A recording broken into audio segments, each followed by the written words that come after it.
Benjamin inspire toute une génération qui voit en lui l'espérance d'une vie réussie et respectueuse de la planète. Humaniste et entrepreneur dans l'âme, il casse les codes du business traditionnel en privilégiant la rentabilité plutôt que la croissance.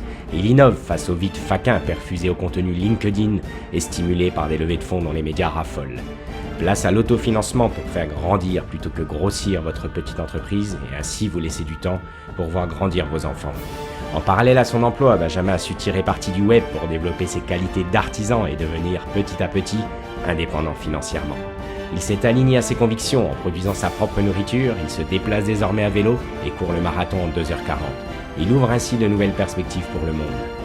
À travers ce podcast, il répond à vos questions les plus complexes tout en vulgarisant ses expériences d'entrepreneur et d'intrapreneur. Alors rejoignez l'aventure et vous aussi expérimentez une vie plus équilibrée et surtout alignée à vos convictions. Je le dis maintenant, j'ai plus de tabou. Juste, je remets un peu ton Vas-y. écran. Voilà, c'est bon. Salut Stan, bienvenue à toi. Salut Ben. Alors aujourd'hui, je voudrais qu'on tourne cette interview autour de l'artisanat. Et la question qu'on va se poser ensemble, c'est est-ce qu'on peut réussir sa vie avec le web quand on est artisan ? Aujourd'hui, je ne vais pas te déstabiliser dès le début de la vidéo, Tu peux mais y aller, tu peux. je pense que dans ma tête, tu es peut-être l'artisan qui est actuellement le plus riche à mes yeux. Ok. Donc on verra ce que c'est que la richesse, forcément, mais en tout cas, je le pense. Donc du coup, je voudrais qu'on retrace un petit peu ta vie. Tu vas bien sûr présenter ton entreprise, mais tu vas commencer par te présenter toi. Donc écoute, on t'écoute. Est-ce que tu peux nous parler de ton background et de ton éducation et de l'environnement dans lequel tu as grandi ? Ouais, avec plaisir. Alors moi, j'ai fait des études scientifiques et en aquaculture pendant 10 ans pour en fait qu'elles me servent jamais dans la vie. Donc je suis l'exemple même du gars qui a passé du temps à l'école pour rien. Et donc passionné de poissons, j'ai fait des études en aquaculture et après j'ai tiré vers l'informatique parce que ce qui m'a fasciné plus que les poissons, c'est vraiment la pêche à la mouche. Et donc j'ai vu avec l'internet comme toi une possibilité d'aller partager mon artisanat avec le monde entier, quoi. Ça a été ça pour synthétiser, quoi. Tu as grandi où du coup alors ? Donc moi je suis d'Épinal dans les Vosges à la base, donc aussi grand milieu de pêche à la mouche avec la Moselle, hein, les vallées vosgiennes, tout ça, puis plus loin la Loue, la Saule, l'Ornain, la Meuse, donc une grosse envie d'exploration. Mais moi j'aime pas forcément ma terre natale parce que je suis vraiment un attiré de l'étranger, de l'autre côté de la rive, mais ça on en parlera plus tard. Ok. Les parents peut-être, l'éducation, le type d'éducation, Ouais. est-ce que vous êtes tes parents ? Ah bah moi c'est définitif pour mon entreprise, ça a vraiment posé les bases, sachant que je suis un peu bipolaire. Donc mon père, grandes études, vétérinaire, grosse boîte, corpo, grosse entreprise, tout ce que j'aime pas. Et ma mère, artiste bohème, complètement lâchée. Donc deux parents complètement bipolaires avec une mère complètement artiste et un père complètement corpo, ce qui est un peu devenu ma boîte au final avec un mélange de rigueur et d'artiste, quoi. Justement, alors comment t'es venue cette idée d'entrepreneuriat et puis au final les raisons profondes de base, qu'est-ce qui a fait que t'as voulu entreprendre ? Ouais, moi je pense que c'est... Alors j'ai mis du temps à le comprendre, mais c'est une nature en fait qui s'est révélée contre laquelle j'ai pas pu lutter en fait. Aussi une grosse rébellion vis-à-vis du salariat et juste simplement l'envie, j'en reviens quand j'étais à l'école, j'avais qu'une seule envie, c'est être au bord de l'eau à la pêche. Et je pensais que c'était futile quand j'étais jeune parce que le cadre de l'école te dit rigueur, salarié, emploi. Et en découvrant justement l'internet, j'ai dû filer vers l'entrepreneuriat. C'était la seule manière pour moi. Et j'ai une déviance en tant que solopreneur maintenant, c'est que plus j'en fais, plus je veux être libre et plus je veux être ni maître ni esclave. Et on en reviendra sur la richesse de ma vie, c'est d'être ni maître ni esclave. Et j'en ai beaucoup parlé avec toi du soloprenariat, on reviendra dessus après, mais pour moi c'est comme un cheval qui est tenu. Il fallait que je sois l'entrepreneur libre, ça c'était sûr, c'est une nature en fait, j'ai pas pu lutter contre. D'autres passions quand même ? C'est quoi au final tes passions ? Je suis assez monomaniaque, hein. C'est pareil, tout ça, ça m'a pris du temps à le dire, parce que je me suis découvert pendant des années. Non, moi, il faut que ça tourne au bord de l'eau et des rivières, quoi. Et du coup, ma famille l'embrasse bien, cette passion. Et j'arrive toujours à emmener ma femme et mon gosse dans des endroits super. Ça va être la Combe des Eaux Bleues en Haute-Marne, ça va être la Slovénie, ça va être l'Italie. Mais pour moi, il faut que ça tourne au bord de l'eau. Et ma femme aime ça, parce qu'il y a toujours quelque chose de beau à faire. À part ça, la musique, peut-être le heavy metal et la bière, dans ce bon sens. Non, je suis vraiment un monomaniaque. Il faut que ça tourne au bord de l'eau pour moi. Tu étais avec la compagne actuelle quand tu as lancé tes premières activités d'entrepreneur ? Non. Comme tous les moucheurs et les entrepreneurs, j'ai perdu beaucoup de femmes à cause de mon entreprise. Et ça, je peux en parler sans tabou. Non, j'ai perdu une copine avant dans les marais de Laponie à cause des voyages de pêche et à cause de ma folie de l'entreprise. Non, moi j'ai clairement, ça a joué sur ma famille et mes compagnes. Et j'ai trouvé une compagne maintenant qui est comme moi, work alcoolique comme on dit, donc ça aide aussi. Elle comprend que je dois passer beaucoup de temps à l'atelier. Et ça joue énormément. On n'en parle pas assez dans les podcasts de la famille. Très important. Vraiment un sujet où il faut que tout le monde en parle parce qu'on a l'impression que les gens sont des robots, quoi. Et justement, tes parents et copains, là, les prémices de l'entrepreneuriat, qu'est-ce qu'ils ont pensé de toi? Parle-nous un peu de la gestation de l'idée, au final, le vrai lancement. Ouais. Selon toi, dans l'entrepreneuriat, ça donne quoi en gros? Ah bah la pierre angulaire, c'est la création d'un blog de passionnés. En 2012, je raconte mes histoires de pêche et quelle mouche je fais avec. Et les gens me disent « Hey, moi je veux acheter ta mouche là, parce qu'elle prend des ondes, des trucs, s'il te plaît, je veux l'acheter. » Et donc moi, j'ai pas fait les eBay, Le Bon Coin tout de suite. J'ai tout de suite fait un PrestaShop, le vrai e-commerce. Et j'ai fait ça à mi-temps, à côté d'un boulot. Et ça a monté. Mais la base, c'est un blog avec un vrai product market fit. Un mec qui sait pêcher avec ses mouches et qui l'explique, quoi. Du coup, le côté artisan qui délocalise pas, quoi. Ça, j'y tiens beaucoup. Alors, tu me parles de mouches. Moi, je sais pas ce que c'est que des mouches. Ouais, il faut expliquer. Tu nous en dis un petit peu plus. C'est quoi ton produit, la base de ton produit? Qu'est-ce qu'une mouche? Et voilà le but de ton produit, l'intérêt du produit pour le client actuellement. Pour ceux qui ne sont pas vraiment dans la pêche, il y a deux grands styles. Il y a les appâts un peu vivants, un peu sales, qu'on dit les vers de terre, les poissons, tout ce qui pue un peu. Puis il y a la pêche propre, la pêche à la mouche, où avec des plumes et des matériaux synthétiques, on va imiter quelque chose. Donc par exemple une sauterelle, une mouche, ça va être une imitation avec la mouche, une sauterelle, parce que la truite va manger une sauterelle. Donc c'est tout ce monde fantastique qui est propre, où on a plein de matériaux. Et c'est un terme généraliste qui s'appelle une mouche, comme la mouche qui vole, qui va se poser sur l'eau, que le poisson va manger. Donc je m'applique toute ma vie à recréer la nature. Ça peut être un papillon, ça peut être une souris, ça peut être un asticot, mais avec des matériaux propres que j'envoie à mes clients, quoi. Donc c'est très artistique, quoi. Mais ce qui est fou, c'est que ça a l'air quelque chose d'assez ancestral, j'imagine.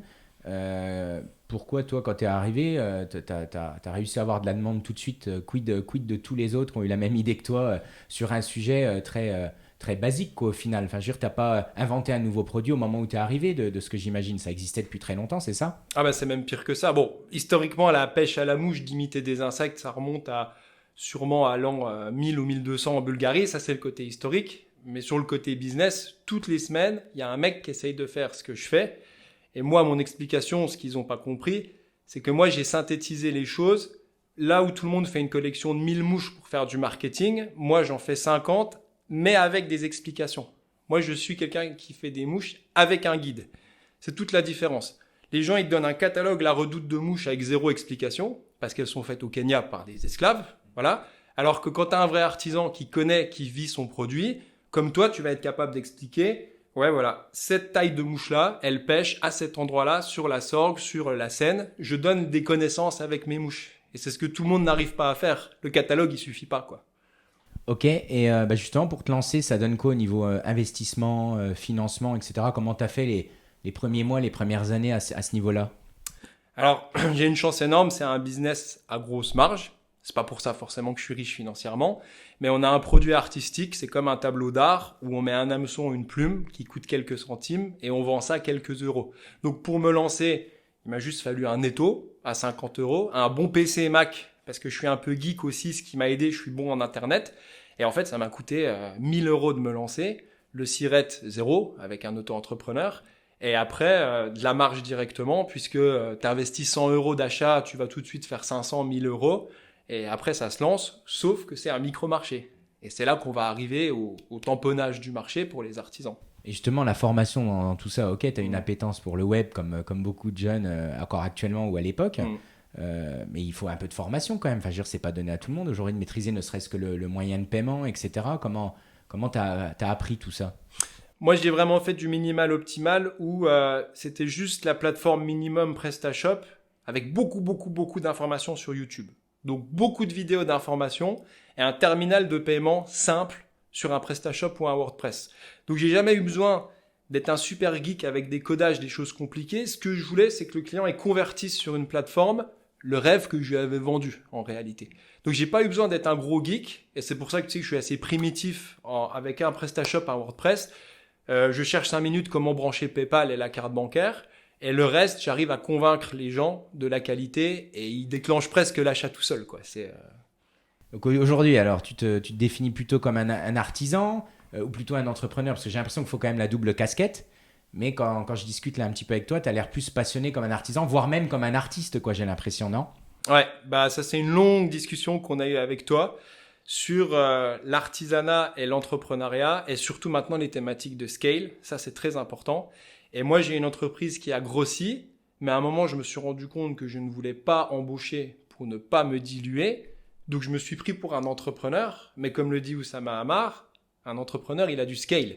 Et moi à un moment, une production étalée avec 2, 3, 4 employés, Nymphévolution, son âme n'existe plus. Donc j'ai décidé, après des longues discussions avec toi, de me définir comme un artisan du web, quelqu'un qui produit de la haute qualité en petite quantité. Et maintenant, j'assume ma qualité, j'assume la garantie que je fournis et j'assume qu'il n'y ait que moi sur le navire pour être en direct avec les clients, pour pas me diluer. Donc artisan du web. Bah, du coup, vu ce que tu me décris, tu te rapproches un peu d'une stratégie quand même de luxe au final, parce que de ce que je comprends, tout est fait en France, c'est ça, de 100%. Tu es autonome de A à Z sur la production de ton produit, la fabrication de ton produit, on est d'accord. Tu n'as quasiment pas d'achat, si j'ai bien compris, c'est-à-dire c'est un petit peu comme de la farine sur une baguette de pain, en gros, hein, tu as le minimum et toute la valeur est créée par tes mains, hein, si j'ai bien compris. Du coup, forte marge, une réussite en volume qui est quand même...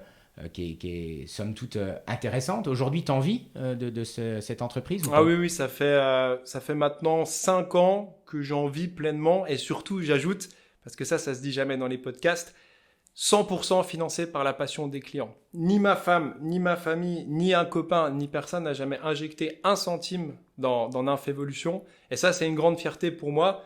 Parce que c'est une prise de judo dans un marché où on raconte ces trucs de business, mais il y a toujours une petite retraite, un petit RSA, une petite aide de maman, une petite aide de papa. Et moi, c'est pour ça que ça marche. C'est 100% financé par la passion des clients. Et tu as mis combien de temps, si tu devais un peu nous tracer les étapes, tu as mis combien de temps pour en vivre? Déjà, vivre d'un business, c'est quoi pour toi concrètement? À partir de quand on peut dire ouais, je peux en vivre, même si j'ai pas de compagne, même si je suis tout seul? À partir de quand, pour toi, on peut estimer vivre d'un business? La toute première étape pour en vivre, c'est indépendamment payer ses factures, que ce soit pas ta femme ou ta mère qui paye ton loyer, ta voiture, les charges de base. Ça, pour moi, déjà, c'est une belle réussite. L'entrepreneur passionné qui arrive à faire ça, à être à zéro à la fin du mois et manger des pâtes, c'est déjà une super réussite. Il faut pas le minorer. Après, pour moi, ma définition d'en vivre, maintenant, c'est vraiment confortablement de pouvoir me payer des expériences, le beau voyage de pêche, la belle canne, le bonne chose pour ma famille, la bonne bouffe chez le producteur du coin. Moi, j'ai une vision très organique là-dessus où je veux aussi redistribuer ma richesse. Pour moi, ça, c'est mon standard. Ok, du coup, les grandes étapes, tu peux parler de mois ou d'années, parce que des fois, on se dit, mais à quel moment je vais commencer? Est-ce que ça s'accélère? Est-ce que c'est des steps, des paliers? Quelle patience il faut avoir? Tu as quand même un peu de recul là maintenant. Tu peux nous en dire un peu plus des grandes étapes, je dirais, du développement de ton entreprise? Les grandes étapes, ça a été de le faire à mi-temps avec un boulot en informatique à côté. Donc le classique que tout le monde vise avec le mi-temps. Je suis moitié salarié, moitié entrepreneur, comme ça, je casse pas les œufs. Et pour moi, en fait, non. Moi, je suis de la trempe d'entrepreneur où il faut brûler les bateaux. Donc à un moment, cette entreprise où je bossais d'informatique a fermé. Et avec ma femme, elle m'a dit, allez, tu te mets un coup de pied au cul, maintenant t'y vas. Donc là, j'ai vraiment brûlé mes vaisseaux. C'est l'école des entrepreneurs qui brûle les vaisseaux. Et là, j'avais une base de clients existante. Donc j'ai fait 2 ans à mi-temps. Et je suis plongé là-dedans. Je payais à peu près mes factures, mon loyer. C'était précaire. Et quand j'ai plongé dedans, là, j'ai vraiment bossé sur le service client. Et là, il y a eu un espèce de petit boom exponentiel. Je suis passé de 50 clients à 200. Et quand tu fais un bon produit, il n'y a pas à se stresser. C'est vraiment le message que je veux faire passer aux entrepreneurs. Si ton produit, il est bon, tout viendra avec derrière. Du coup, tu as de la récurrence, j'imagine. Tu as beaucoup ce qu'on appelle de churn, c'est-à-dire tu perds beaucoup de clients. C'est quoi la proportion à peu près de clients qui reviennent actuellement? Ou peut-être à l'époque, peut-être que ça a évolué aussi sur ce point. Ah oui, il y a une grosse évolution parce que moi, je suis devenu de plus en plus clivant en fait. J'ai dit de plus en plus ce que je pense et j'ai minimalisé de plus en plus ma gamme en augmentant la qualité et la garantie. C'est-à-dire que j'ai introduit une garantie indestructible. Donc c'est très clivant parce que le prix, il est cher. Parce que les gens, ils vont aussi payer une garantie. Et j'ai en fait une base de clients que je crie pas trop, que je veux pas développer parce que j'ai un retour client qui est excellent puisque de toute façon, ils sont bichonnés quand ils viennent chez moi et ils sont tenus par une garantie. Donc en fait, si tu veux, ils sortent pas quoi. Une fois qu'ils rentrent chez moi, je les garde quoi. Donc ton prix, il est cher ou alors il est élevé? Parce que c'est différent. Ouais, c'est différent. Ouais. Non, il est... c'est toi qui m'as appris ça, on a longuement discuté. Maintenant, je pense qu'il est juste. Parce que les gens, ils payent une garantie chez moi et ils payent aussi toutes des informations données en plus. C'est-à-dire que sa mouche, il va savoir comment la pêcher. Et puis, il sait que c'est Stan qui l'a fait. Il sait que c'est pas un gars qui est caché en Roumanie, en République tchèque, au Kenya ou en Corée, que c'est déguisé par l'Internet. Parce que comme ils voient comme je suis clivant sur Internet, ils se disent, bon, si c'était une fraude, on l'aurait vu, quoi. Parce que, tu vois. Donc ton client type, si j'ai bien compris, en gros, personne, donc c'est une passion, comment dire, un marché de passionnés. Hein, on pourrait presque parler d'élitisme. Tu me donneras ton avis là-dessus, de ce que je ressens.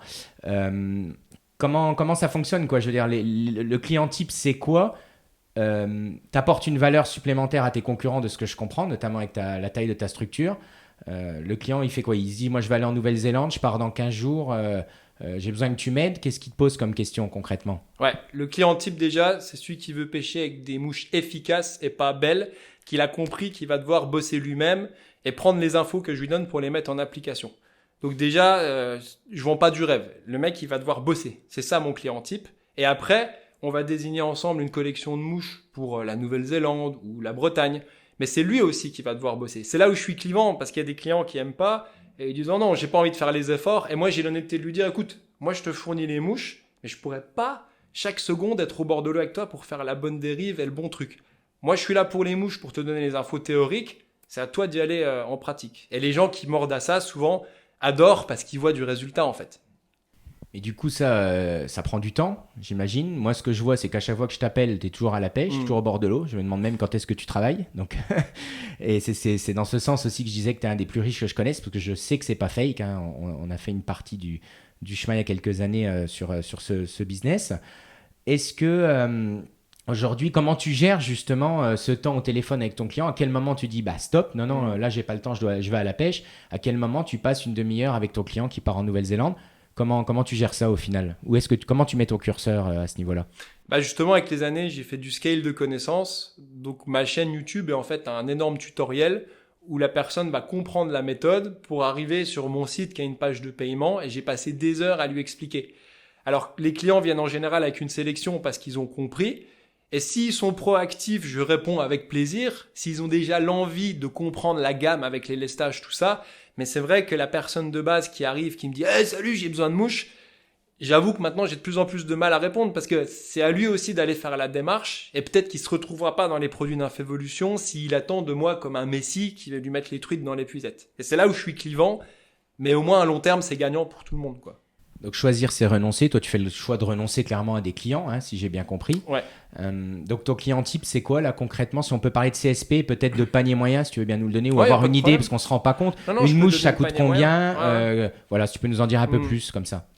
Moi, mon prix moyen, il est très élevé. Avec garantie, on est sur des nymphes de base à 3 € pièce, qui est très élevé. Il faut savoir que c'est 30 centimes au Kenya ou en Chine sur des mouches impures, pour moi. Mon très haut de gamme, c'est les gamarres translucides. Voilà, mais on est sur 3 € la mouche moyenne. En panier moyen, un client, il va dépenser chez une Infévolution à peu près 80 €, ce qui va lui permettre de faire 2-3 mois de pêche. Après, le client qui est sérieux, qui applique la méthode, il va prendre entre 100 et 300 € de mouches par an, en fonction de son endroit. Voilà, on peut dire que sur une Infévolution, si tu commandes 100 à 200 € par an, t'es vraiment bien, et surtout que t'as une garantie. Pendant 2 ans, tu vas pêcher avec ces mouches. S'il y a un problème, tu m'envoies une photo, je la renvoie. Et ça, j'y fais attention, parce que sur Internet, une réputation, ça se descend vite. C'est génial, c'est osé. Mais justement, donc on rappelle un peu à ceux qui nous écoutent, enfin on rappelle ou on précise que c'est du consommable. C'est bien ça? C'est du consommable, c'est quelque chose qu'on perd quand on pêche, qu'on casse, qui s'abîme. Mais comment tu gères? Moi, je suis client, j'ai pas beaucoup d'argent. Vu le prix en plus que je mets dans ta nave, parce que j'ai bien compris que tu étais beaucoup, beaucoup plus cher que tes concurrents, hein, c'est bien ça, il faut quand même l'expliquer aux gens par rapport au prix du marché, comme on dit. Comment ça se passe, quoi? J'imagine que tu as plein de gens qui doivent abuser, qui doivent te renvoyer les produits. Comment tu gères ce SAV de mouches, du coup? Bah non, justement, parce que je l'ai fait tellement solide que j'ai très, très peu de retours. Parce que ça se saurait. Hein. Sur Internet, par contre, ça se sait. Et j'ai en retour... J'ai du 1 pour 500, et encore, c'est vraiment des gens qui les font rouler sur les cailloux, qui les tapent dans les murs, et je leur en veux pas, c'est le jeu. Alors le pire des cas, je te prends juste une minute pour une anecdote. Le pire, c'est un Américain qui m'a commandé des mouches. Les Américains sont très à cheval sur la loi. J'ai mis indestructible dans la garantie, et en Amérique, c'est pas comme en France, on rigole pas.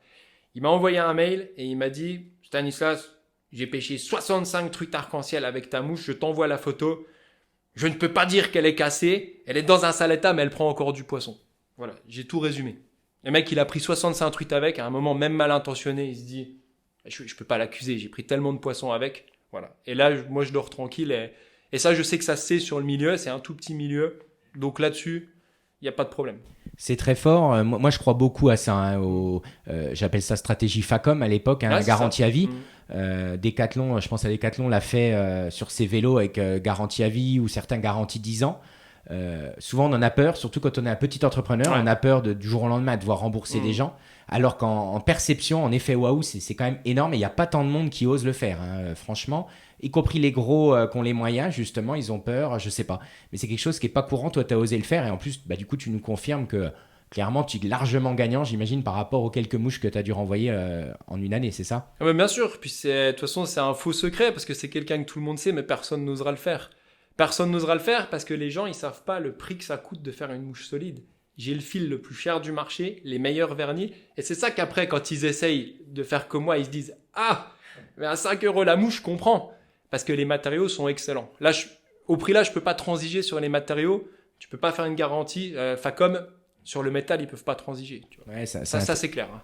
C'est intéressant. Tu parles quand même beaucoup de gens, de clients internationaux. Tu vends du coup à l'international ou pas?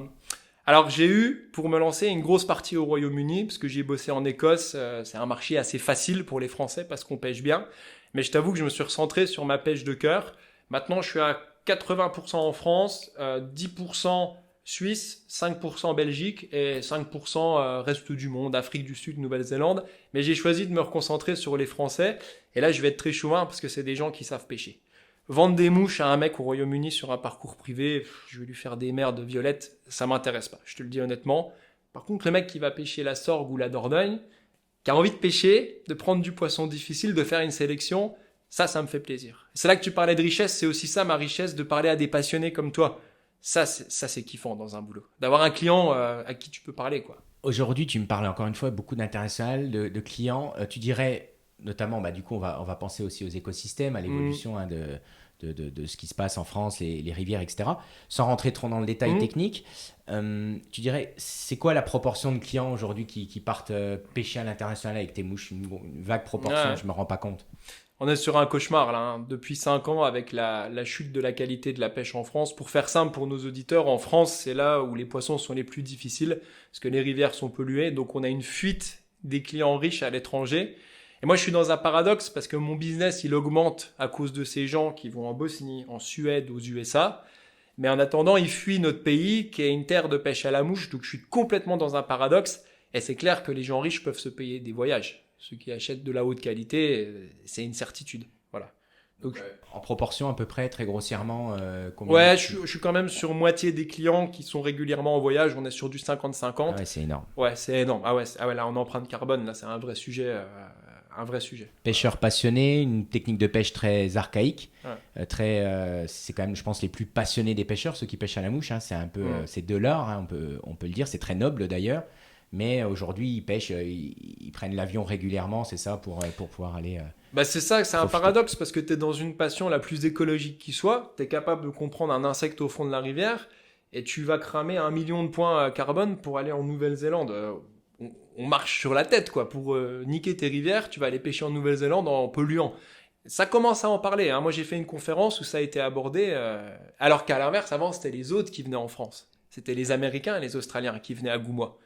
Et ça, c'est fou. Hein, C'est super intéressant. Tu pointes un sujet, la conférence. J'aurais pu d'ailleurs te décrire comme conférencier. Tu as fait quelque chose qui est nouveau dans la pêche à la mouche, c'est le lancement des conférences en ligne, des longs métrages qui durent des fois plus de 2-3 heures, si je ne m'abuse. Donc ça, c'est quelque chose qui est chouette.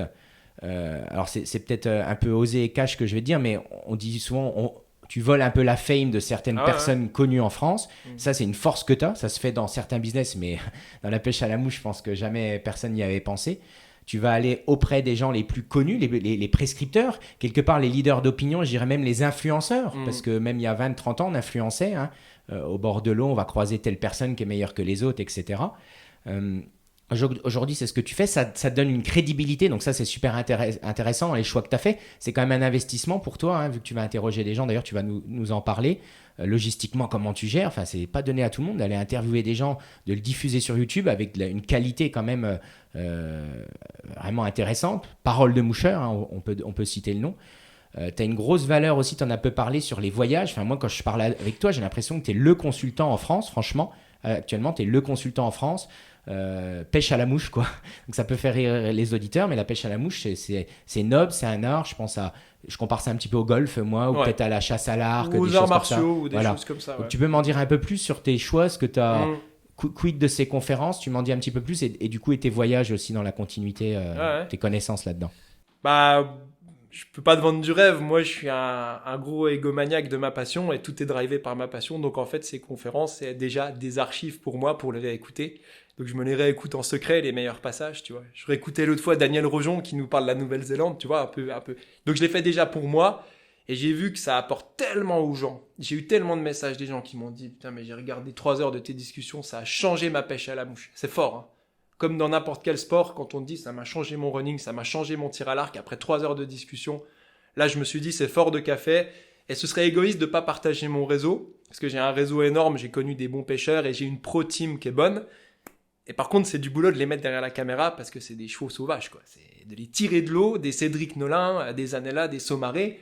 Ils viennent pas comme ça derrière la caméra parce que c'est des fondus de pêche, quoi. Donc mon vrai taf, c'est de les emmener derrière. Raconte-nous comment concrètement ça se passe là. Comment tu as monté ça, ces conférences. Moi, je veux pouvoir le faire dans d'autres sujets avec des e-commerçants. Comment tu as fait concrètement? Vas-y.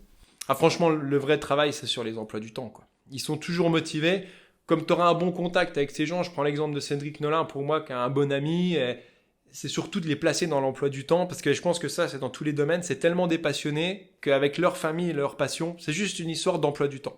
Là, j'ai vu avec Zanella, je vais aller l'interviewer, mais une fois il est en Islande, une fois il est sur la Drance, et tu prends ça avec n'importe qui. Le seul problème, c'est l'emploi du temps. Quand tu les bloques 4 heures, tu démarres la caméra, c'est du petit lait à boire. Moi, les 4 heures de conférence, je te mens pas, Ben, ça passe comme une demi-heure, quoi. Enfin, je pense que ça se voit sur... Et c'est ça que j'aime bien à l'heure actuelle, ça ment pas, ces vidéos. On voit les sourires, on voit les anecdotes. Mais je pense que c'est transversal à toutes les passions, hein, ces conférences de passionnés.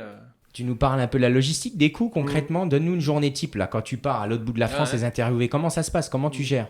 Dis-nous, moi j'ai envie de faire pareil sur d'autres sujets. J'ai envie de te copier. Dis-nous comment tu fais. Pour le moment, je me suis déjà mis à 3-4 heures de route max du Grand Est, hein, d'Épinal, parce que je tiens à me payer un caméraman pour passer un bon moment. Moi, j'ai toujours le doute de la technique. Je suis pas bon là-dedans. Je suis monomaniaque. Je sais mener la discussion, mais je me paye un caméraman, ça a un coût. C'est une agence qui s'appelle Elixir des Frères Lunaires sur Nancy, ça a un coût. Faut penser au trajet qui lui coûte, faut le nourrir, faut qu'il passe les 4 heures avec nous. Ce que les gens savent pas, c'est que 4 heures enregistrées, c'est au moins 4 heures de dérochage. Après, il y a le montage, il y a l'insertion sur YouTube. Donc, ça me coûte des deniers que je réinvestis et clairement, je mets de ma poche. J'ai essayé sur des cagnottes, mais j'ai du mal à tendre le chapeau. Donc, j'ai toujours mis de ma poche. Parce que aussi, ça m'apporte du business, je vais pas te mentir. C'est une visibilité, quand ils voient les discussions techniques qu'on a, que Cédric, il monte Megamart, qui prend des trucs comme ça avec, je te cache pas que forcément, les gens, ils se disent, ouais, il y a un truc, quoi. Après la diffusion, clairement, tu suis sans l'augmentation des ventes, franchement, de quel niveau? Tu peux nous en dire un peu plus là-dessus, sur le retour sur investissement? Bah, comme moi, je suis pas comme toi, je suis pas un data analyst, je suis un artisan, je laisse juste la vague arriver. Non, tu le vois pas directement. Mais tu vois bien que sur les ventes, il y a un effet de ces vidéos techniques, quoi. Ok. Alors, on va aller un peu plus dans le détail du cœur du réacteur. Je l'ai pas trop précisé, mais voilà, on a vu un peu la partie présentation. On va aller dans le détail un peu plus technique avec le cœur du réacteur. Et ensuite, on parlera, alors je ne sais pas si ça sera en vidéo ou pas, mais en tout cas sur le podcast à l'oral, on l'aura. On parlera vraiment de ton lifestyle, donc de ta façon de vivre de tous les jours. Ça m'impressionne. C'est ce qui, pour moi, fait ta richesse. Et du mindset. Hein, on aime bien parler un peu méta, comme tu aimes dire. On discute souvent ensemble de ton mindset, donc ton état d'esprit. Et on terminera sur une ouverture un peu sur le monde, ce que tu penses du monde actuel, des gens qui sont sur les réseaux sociaux, de tes concurrents, un petit peu forcément d'écologie, de comment tu vois le monde. Donc voilà, si ça va pour toi. On va juste faire une petite pause et on revient. Allez, c'est une patate d'idée. Voilà, hop, tu remontes un peu là. Voilà, c'est bon. Vas-y, moi tu sais, moi c'est un régal. Hein. Alors, bon, du coup, on va aller, Stan, un peu on va aller dans le cœur du réacteur maintenant. Hein. On va aller en profondeur un petit peu. On va être un peu dans le technique, dans la data. Bon, écoute, quand tu n'auras pas envie de me répondre, tu ne me répondras pas. Quelle structure juridique, déjà, tu as choisi actuellement? Où est-ce que tu en es ouais, c'est ça, dans la structure, comment tu vois les choses, etc. par rapport à ça? Eh ben, on en a beaucoup parlé avec toi. Comme j'ai une entreprise en croissance, j'allais naturellement aller vers SARL, SASU, les grands, dans la cour des grands. Sauf que j'ai remis en question mon envie d'être solopreneur et j'ai transformé ça en bourbier de la SARL parce que besoin d'un comptable. Moi, j'ai pas besoin de TVA parce que j'ai des coûts d'achat minimes. Après, le seul truc, c'est qu'en auto-entrepreneur, comme je suis maintenant, je vais être limité à un plafond, mais qui est quand même pas dégueulasse, on va se dire. Donc, j'ai stabilisé ma vie en artisan auto-entrepreneur. Mais pour les entrepreneurs qui nous écoutent, en auto, faut vraiment penser à sa retraite, quoi. C'est le seul truc. Donc, achat-revente, c'est combien le plafond? Tu as un double plafond, c'est ça, un plafond TVA, un plafond chiffre d'affaires. Tu peux nous rappeler un petit peu les grandes lignes? Et ben maintenant, sur l'achat-revente, donc on est à 15% de taxes sur le chiffre d'affaires, et puis on est sur un plafond autour de 90 000, 100 000 euros à peu près. Donc voilà, il y a plein d'exemples comme moi qui vont faire coiffeur, vendre de l'ail de l'ours, vendre des objets tournés sur bois, qui peuvent se retrouver dans ce que je fais en auto. Sachant aussi que l'auto-entrepreneur a moins mauvaise presse maintenant. On est tellement allé loin dessus en France que c'est quelque chose qui va rester, quoi. Donc il y a plus de honte à être auto-entrepreneur, même si les banquiers n'aiment pas. Donc pour toi, donc 90 000, 100 000 euros pour ne pas payer de TVA. Tu payes uniquement en gros 14-15%, c'est ça, de charge sur ton chiffre d'affaires que tu déclares chaque trimestre, c'est bien ça? C'est ça. Et si tu dépasses, qu'est-ce qui se passe du coup ensuite? Si tu dépasses ces 90 000? Bah moi là-dessus, je te dirais pas parce que j'irai pas, mais par contre, tu oublies quelque chose de prendre en compte, c'est ton foyer fiscal, qui ça pèse énormément. Parce que si tu as une femme qui est workaholic comme moi, qui fait travailler le foyer, prenez bien en compte le foyer fiscal parce que ça... Et puis les petites CFE, mais c'est vraiment le foyer fiscal à voir avec madame, parce que ça joue sur le couple. Je pense qu'on n'en parle pas assez de ça. Ouais, merci de le dire. Ouais. Donc 90 000 euros, je le précise, c'est pour la TVA. Ça te permet de ne pas payer de TVA, donc ça c'est quand même quelque chose. Il y en a même qui disent que c'est de la concurrence déloyale, hein, ceux qui sont dans le bourbier de la SARL. Et ce que tu dis là, si j'ai bien suivi, c'est qu'en gros, ce que tu déclares en termes de revenus au fisc chaque année, comme on doit tous faire, vient s'ajouter forcément à ce que gagne ta compagne, toi en l'occurrence, et ça peut vite faire gonfler, c'est ça, l'assiette fiscale, en gros, le taux d'imposition, c'est ça que tu dis? Bah ouais, surtout sur des CA qui dans l'entrepreneuriat sont rien. Quand on parle d'un CA de 100 kg, ça n'existe même pas dans les courbes de l'entrepreneuriat. Donc si tu as une femme qui bosse, bah ça varie vite sur 100 kg, l'apport d'un salaire d'une femme à l'année si elle bosse dur en France ou à l'étranger, c'est parce que le CA de l'auto-entrepreneur, il est petit. Si tu es sur une SARL avec des 4, 500, 700 000, le foyer fiscal de la femme, après, il s'étouffe si tu veux. Mais quand tu choisis une vie comme moi, un peu frugale en auto-entrepreneur, bah, si ta femme, elle bosse beaucoup, c'est pas négligeable, tu vois. C'est super ce que tu dis, franchement, on n'entend jamais parler de ça. Plus je m'étais intéressé à ce sujet. Donc en gros, pour repréciser, dis-moi si je me trompe, c'est qu'il y a un abattement de 70% de ton chiffre d'affaires. Quand on déclare, donc on déclare par exemple 100 000 euros de chiffre d'affaires aux impôts en fin d'année, on a un abattement de 70%. Ça veut dire qu'aux yeux des impôts, ton salaire égale 30% de ces 100 000 euros. On est d'accord? Moi, je suis très mauvais là-dessus. Je te laisserai faire les trucs parce que moi, voilà, je fais mes mouches. C'est ma femme qui gère un peu plus ça globalement. Mais ce que j'ai compris, c'est sur des petits CA, si on reste en auto, attention à madame ou le conjoint, la conjointe, ce qu'elle fait parce que ça peut faire varier la balance. On est sur des tout petits chiffres hein, parce qu'il n'y a qu'un salaire. C'est ça que les gens oublient. C'est un tout petit chiffre d'affaires, 100 000 euros par an. J'ai plus ou moins, mais t'as qu'un seul salaire à payer. C'est ça que les gens analysent jamais. Quand ils entendent entreprise d'infévolution, ils croient que tu sais, c'est la grande entreprise, 2, 3, 4 salariés. Non, il y a des formes un peu plus nomades d'entreprise, solopreneurs. Et là, c'est un vrai sujet dont on parle jamais, le soloprenariat. Donc en gros 30%, donc c'est 30 000 euros. Donc si j'ai bien suivi, donc tu déclares l'équivalent d'un salaire, c'est un exemple, hein, parce que 100 000, voilà, ça tombe juste si on est sur les plafonds de la TVA. Ça veut dire qu'aux yeux de l'État, tu as un salaire moyen de 30 000 euros. C'est pour ça qu'il y a un abattement de 70 000. Donc dans ton cas, par exemple, tu as un salaire de 30 000 euros. Donc si je suis un peu ton raisonnement, on a tout intérêt, quand on est auto-entrepreneur, artisan, à maximiser sa marge, si j'ai bien compris. Et c'est là où ça fait sens, du coup, ton business model, si j'essaye de te suivre un petit peu. Et c'est là que c'est précis, parce que moi, je suis pas bon dans tous ces chiffres de fiscalité, mais moi, ce qui est important, c'est que c'est du business model Picasso. Ça me coûte rien en achat. Et il y a des artisans, en fonction de leur nature, qui auront besoin de TVA, parce qu'ils auront beaucoup de coûts d'achat et une grosse marge aussi. Moi, c'est très important. Sur une mouche qui me coûte 3 euros, il y a quelques centimes d'achat, c'est-à-dire rien. Donc, il est spécial pour ça, mon business model. Mais il va peut-être pas être vrai. Voilà. Une mouche que tu vends 3 euros. Une mouche que je vends 3 euros, elle me coûte quelques centimes. Après, il y a la poste, il y a plein d'autres frais. Mais attention à bien analyser. Peut-être certaines personnes ont besoin de TVA. Quand tu es dans l'achat-revente avec des stocks dans des hangars, la TVA, elle va t'aider. Et après, en SARL, tu pourras charger un restaurant, tu pourras charger de l'essence. Dans mon cas, j'ai très peu d'achats. Donc la TVA, pour moi, c'est une balle dans le pied, en fait. Ok, c'est intéressant. Donc la formule un peu magique de ce que je comprends, c'est d'aller titiller le plafond de la TVA, donc aux alentours de 100 000 euros en tant que prestation commerciale, on va dire. On paye uniquement ces 14-15% de charges chaque trimestre. On paye en fin d'année 30% quelque part du chiffre d'affaires, en gros, et on a à peu près l'assiette de ce qu'on va donner à l'État. Donc on a tout intérêt, en gros, un business solopreneur, auto-entreprise, on a tout intérêt à maximiser sa marge, plutôt que son chiffre d'affaires. Et d'ailleurs, j'ai plusieurs comptables qui me l'ont dit. C'est intéressant aussi d'avoir la vue des comptables. Et il faut aller en voir, parce que c'est aussi compliqué ces comptabilités-là. Et les comptables disent ça à chaque fois. Non, bosse ta marge, elle reste sur le plafond. Tu seras, si tu vis à Lyon, à Paris, dans des grandes villes françaises, avec environ 80-100 000 euros de chiffre d'affaires, tu seras dans une vie à peu près équitable. Sinon, comme je dis, bourbier de la SARL tout seul. Une SARL, une SASU tout seul, il faut quand même des chiffres d'affaires costauds. On est plus sur du petit Zodiac, là on est sur du paquebot.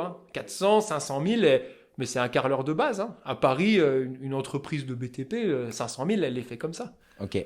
Donc toi, du coup, tu as 0 salarié, tu n'as même pas actuellement des personnes qui t'aident, tu fais pas le choix de rien déléguer. Non, ouais. Et ça, c'est plutôt philosophique. Là, on est sur le méta, ni maître ni esclave. Et j'ai quand même un sacré problème là-dessus, mais maintenant, je l'accepte en fait. Je l'ai accepté parce que le passage sur une SARL en mode paquebot avec des salariés me fait peur dans la gestion des gens.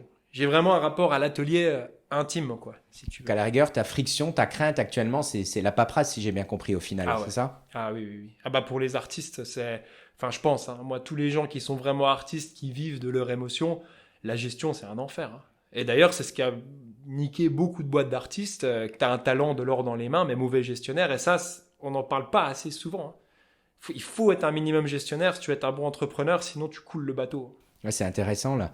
Je vais te poser 2 questions un peu plus marrantes. De 0 à 10 du coup, quelle note tu mettrais à la maturité de ton entreprise actuellement, si tu devais t'autocritiquer ou du moins autocritiquer ton entreprise ?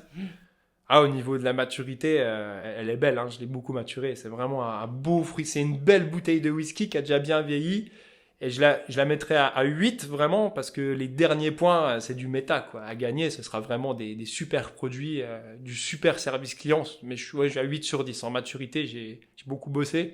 Et c'est bien lissé, c'est bien beau. Et qu'est-ce que tu aimerais faire pour arriver à 10 alors ? Est-ce que déjà tu veux le faire ? Peut-être pas forcément, si je suis un peu ton mindset là. Si, je veux le faire, mais dans une méthode.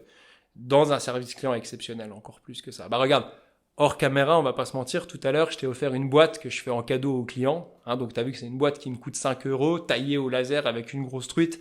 J'aimerais aller plus loin que ça, quoi. J'aimerais, à mes meilleurs clients, leur offrir une boîte en bois, faite dans les Vosges, avec une truite dessinée par un artiste peut-être autre que moi. Les 2 derniers points, ce sera l'expérience client. Moi, j'ai gagné, moi, c'est bon. Moi, entre guillemets, je peux mourir demain. Mes mouches, elles ont pêché dans le monde entier. Je suis passionné par l'expérience client. Vraiment. Ok. Et du coup, de 0 à 10, comment te situes-tu, pour reprendre tes mots, sur l'échelle du kiff là, actuellement, dans ta vie, et du coup, ta vie entrepreneuriale du moins ? Ouais. Tu te situes comment actuellement ? Là, c'est exagéré parce que je suis à 11 sur 10 des fois, parce que je me paye des trucs de fournisseurs où pas plus tard qu'hier, j'ai commandé une valise aux États-Unis pour emmener des streamers. Donc là, c'est abusé, quoi. Le gestionnaire, il me dirait, tu peux pas faire 100 euros de commande aux USA pour une valise. Donc là, je suis à 11 sur 10. Je peux pas avoir mieux sur Terre. Tu vois, j'ai abusé, j'ai commandé aux USA. Donc l'échelle du kiff, je l'explose. Et c'est pour ça que des fois, je dois tempérer mes chevaux sur le kiff, parce que sinon, le gestionnaire va tout détruire, quoi. Je vais commander des billes olives au Japon, des bandelettes de lapin au Colorado. Et ma femme, là-dessus, des fois, elle me rappelle, elle me dit, hey, gestionnaire, là, parce que le kiff, et encore, je me suis calmé, tu me connais. Là, c'est super intéressant. Et donc, du coup, au niveau du comment, par rapport à ton chiffre d'affaires, quelle part, je dirais, tu alloues à ces achats, au final, qui sont dénuée d'intérêt quelque Ah part. ouais, elle est intéressante ta question. Parce que c'est ça qui fait ma réussite. Hein. Ça, je le sais, je le vois hein, vis-à-vis de mes concurrents qui font des économies de bout de chandelle. Là, c'est réel, hein, ce que je te dis. L'expérience client, le cadeau, quand il reçoit une commande d'Infévolution, avec une boîte, avec une truite du Gave, parce qu'il pêche le Gave d'Oloron, avec des mouches en plus, un petit mot, un cadeau avec la carte de garantie, là, j'alloue beaucoup de sous, quoi. Ça doit être, honnêtement, les cadeaux clients, franchement, c'est entre 5 et 7% de mon chiffre d'affaires et c'est pas rien. Hein. Okay. Qui reçoit des cadeaux sur Internet dans une commande en 2023 ? Je te pose la question. Ouais, c'est vrai, c'est une vraie question et ça rapproche le concept que j'aime beaucoup, c'est promettre 6 C'est sur ça. 10 et délivrer 7 sur 10. Ah, mais tu marques l'esprit du client. Et puis, moi, avec mes vidéos, il voit que le mec, bon, il parle fort, il a le nez tordu, il a l'accent vosgien, mais putain, il est passionné, quoi. Il dessine des trucs, là. Il m'a dessiné une truite de ma rivière, quoi. Et du coup, ta North Star métrique, comme on dit, ton étoile de berger, là, actuellement, c'est quoi qui t'obsède dans ta vie d'entrepreneur, là, tous les jours Le bonheur client au bord de l'eau, en fait. Quand je reçois une photo d'un mec, pas plus tard que la semaine dernière, un client qui va en Argentine avec mes mouches, Jurassic Lake, donc pour faire simple, c'est les plus grosses truites du monde. Il revient avec une photo, avec un sourire comme ça. Grâce à tes mouches, j'ai pris ça. Ça, c'est ma métrique que je vais suivre. Et ça vient organiquement sur les produits que je fais. Mais ça va par la sélection des meilleurs matériaux. Une fois de plus, il y a le côté financier parce que ma réussite bonheur client, vu que c'est du haut niveau de pêche, elle est liée à la qualité des produits. Comme un très bon restaurant. C'est la même chose. Tu as la meilleure baguette de pain, j'ai pas de doute. J'ai des investissements énormes. Hein. Donc ton acquisition, elle se fait à travers donc, la réputation, elle se fait à travers les cadeaux, où tu transformes l'essai parce que le client, on appelle ça effet waouh à la réception, c'est intéressant. Un petit peu avec les conférences, etc. par rapport à ton personal branding, etc. Ce que tu draines. Mon accent vosgien, voilà, mon meilleur atout. Autour de ta marque. Au niveau, est-ce que tu as d'autres dépenses? Alors, il me semble que tu sponsorises quand même certains pêcheurs. Tu payes pour ça? Comment ça se passe actuellement? Ouais, non, alors c'est sponsorisé juste en produit et leur talent fait le reste. Alors ça, c'est intéressant parce que j'ai été critiqué là-dessus sur Internet, comme quoi je sponsorise des gens avec mes produits. C'est-à-dire clairement à Zanella, Vincent Abbayon, Cédric Nolin, David Blasquez, qui sont des excellents pêcheurs. Je leur envoie des mouches parce que moi, je veux que ce soit les meilleurs pêcheurs qui pêchent mes mouches. Donc, je les sponsor simplement. Et pas en argent du tout. J'ai jamais payé quelqu'un. Moi, c'est organiquement mes produits qui amènent des gros poissons. Et après, ça fait le boulot tout seul. Voilà. Quand t'as Zanella avec une truite métrée qui a été prise avec une nymphe au stade, tu connais l'affaire. Voilà. Pour ceux qui sont pas dans le milieu, Zinedine Zidane, il joue avec ton ballon. Je veux dire, le truc, il est fait, quoi. Donc, quelque part, tu sponsorises de l'influenceur en dotation. Ouais. On est d'accord? Ouais. C'est quand même un choix. Ça, c'est les dotations. Ouais. Voilà, c'est un choix que tu fais qui te coûte quand même un petit peu. La démarche pour faire ça, c'est quoi? Faut les contacter, leur demander avant ou tu le fais sans leur accord et tu leur envoies ça comme certains osent faire par la poste? Comment tu fonctionnes à ce niveau-là? Moi, je suis Jean-Claude Convenant. Moi, j'envoie le colis, quitte à ce qu'il soit perdu. Et quand il reçoit, il y a l'effet waouh. Mais en général, comme je monte les mouches avec passion pour eux, alors je vais pas te cacher que quand je monte des mouches pour Zanella, je prends 10 fois plus de plaisir que pour un pêcheur moyen comme moi. Ça, c'est vrai. Hein. Dans le réacteur, quand tu fais une céramique pour Zanella qui va aller pêcher des taïmens, des huchons en Pologne, je peux te dire qu'à l'étau, t'es content, quoi. Ça, il y a un vrai truc là-dessus dans le métal. Et le retour sur investissement direct, même si tu mesures très vaguement, parce que tu es capable de voir les commandes, la manière dont elles tombent, c'est quoi qui, à la rigueur, te rapporte le plus sur le court terme, tu vois, suite à une action? Est-ce que c'est la publication d'une photo, justement, d'un de ces pêcheurs sponsorisés? Est-ce que c'est les différentes choses là qu'on a pu voir? Est-ce que, je sais pas, est-ce qu'en saison, par exemple, le fait de faire beaucoup de cadeaux, hop, tu as des commandes qui suivent dans les semaines suivantes. Tu vois ce que tu veux dire. Alors, comme je mesure rien, parce que je refuse presque des clients et mon chiffre d'affaires est faible, je ne sais pas. Par contre, il y a une vraie chose que j'ai notée. Quand je propose un produit très technique qui n'est pas disponible sur le marché et qui marche, par exemple un streamer que j'ai fait récemment en marabout qui n'existe pas sur le marché, qui n'existe que chez moi, là j'ai beaucoup de commandes. La singularité de la chose c'est de l'offre et de la demande, quoi. Ça c'est dans le milieu que les streamers en marabout gris, ça marche très bien les dernières années. Et comme il n'y a que moi qui sais manier ce genre de truc-là, parce que c'est chiant à faire, quand j'ai un produit qui est singulier et qui est efficace et qui techniquement c'est reconnu, il marche, là les ventes, c'est la cascade de ventes, quoi. Donc ce qui déclenche, là, le coup du streamer, tu me l'as raconté, c'est vrai que c'est fou. Qu'est-ce qui déclenche concrètement?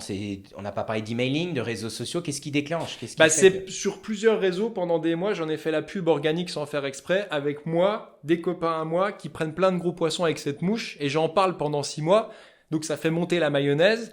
Et à un moment, je vois les retours, j'ai des messages de clients, « Hey, tu le sors quand le truc là? On le veut. » Et là, je me dis, ouais, bon, c'est fort de café, faut quand même que je le sorte, qui prennent aussi leur grosse truite. Donc, c'est du storytelling véridique, en fait. T'as rien à faire, t'as présenté ta grosse truite, tu l'as pris avec. En plus, dans le milieu, ça se sait. Ouais, c'est son petit streamer en marabout, là, il est hyper mobile.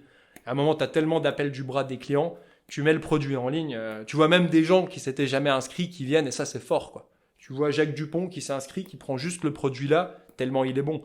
Là, quand t'es artisan, au-delà de l'argent, on en parlera, le plaisir client. Donc, beaucoup de nouveaux clients, si je comprends bien, quand tu fais quelque chose, une opération comme celle-ci, et les clients actuels, tu arrives à déclencher des clients actuels dans ta base de données qui recommandent juste parce qu'ils ont vu ta com? Ils recommandent les nouvelles séries limitées. Ce qu'il faut bien comprendre, c'est que moi, j'ai une collection de base avec tous les 15 jours des séries limitées. Donc, j'ai un effet de nouveauté sur de l'artisanat. Et ça, c'est un mix qui est top parce que ce qui plaît, c'est la nouveauté. Tu le sais. Et les gens s'ennuient vite. Mais pour ça, il faut avoir de la créativité, puis il faut avoir du matos disponible. D'où mes investissements. C'est là que pêchent mes concurrents, parce qu'ils ne savent pas mettre 1 euro pour sortir 10 euros. Alors que moi, je te le dis, j'ai commandé au Japon des billes olives la semaine dernière, mais le résultat, il est flamboyant.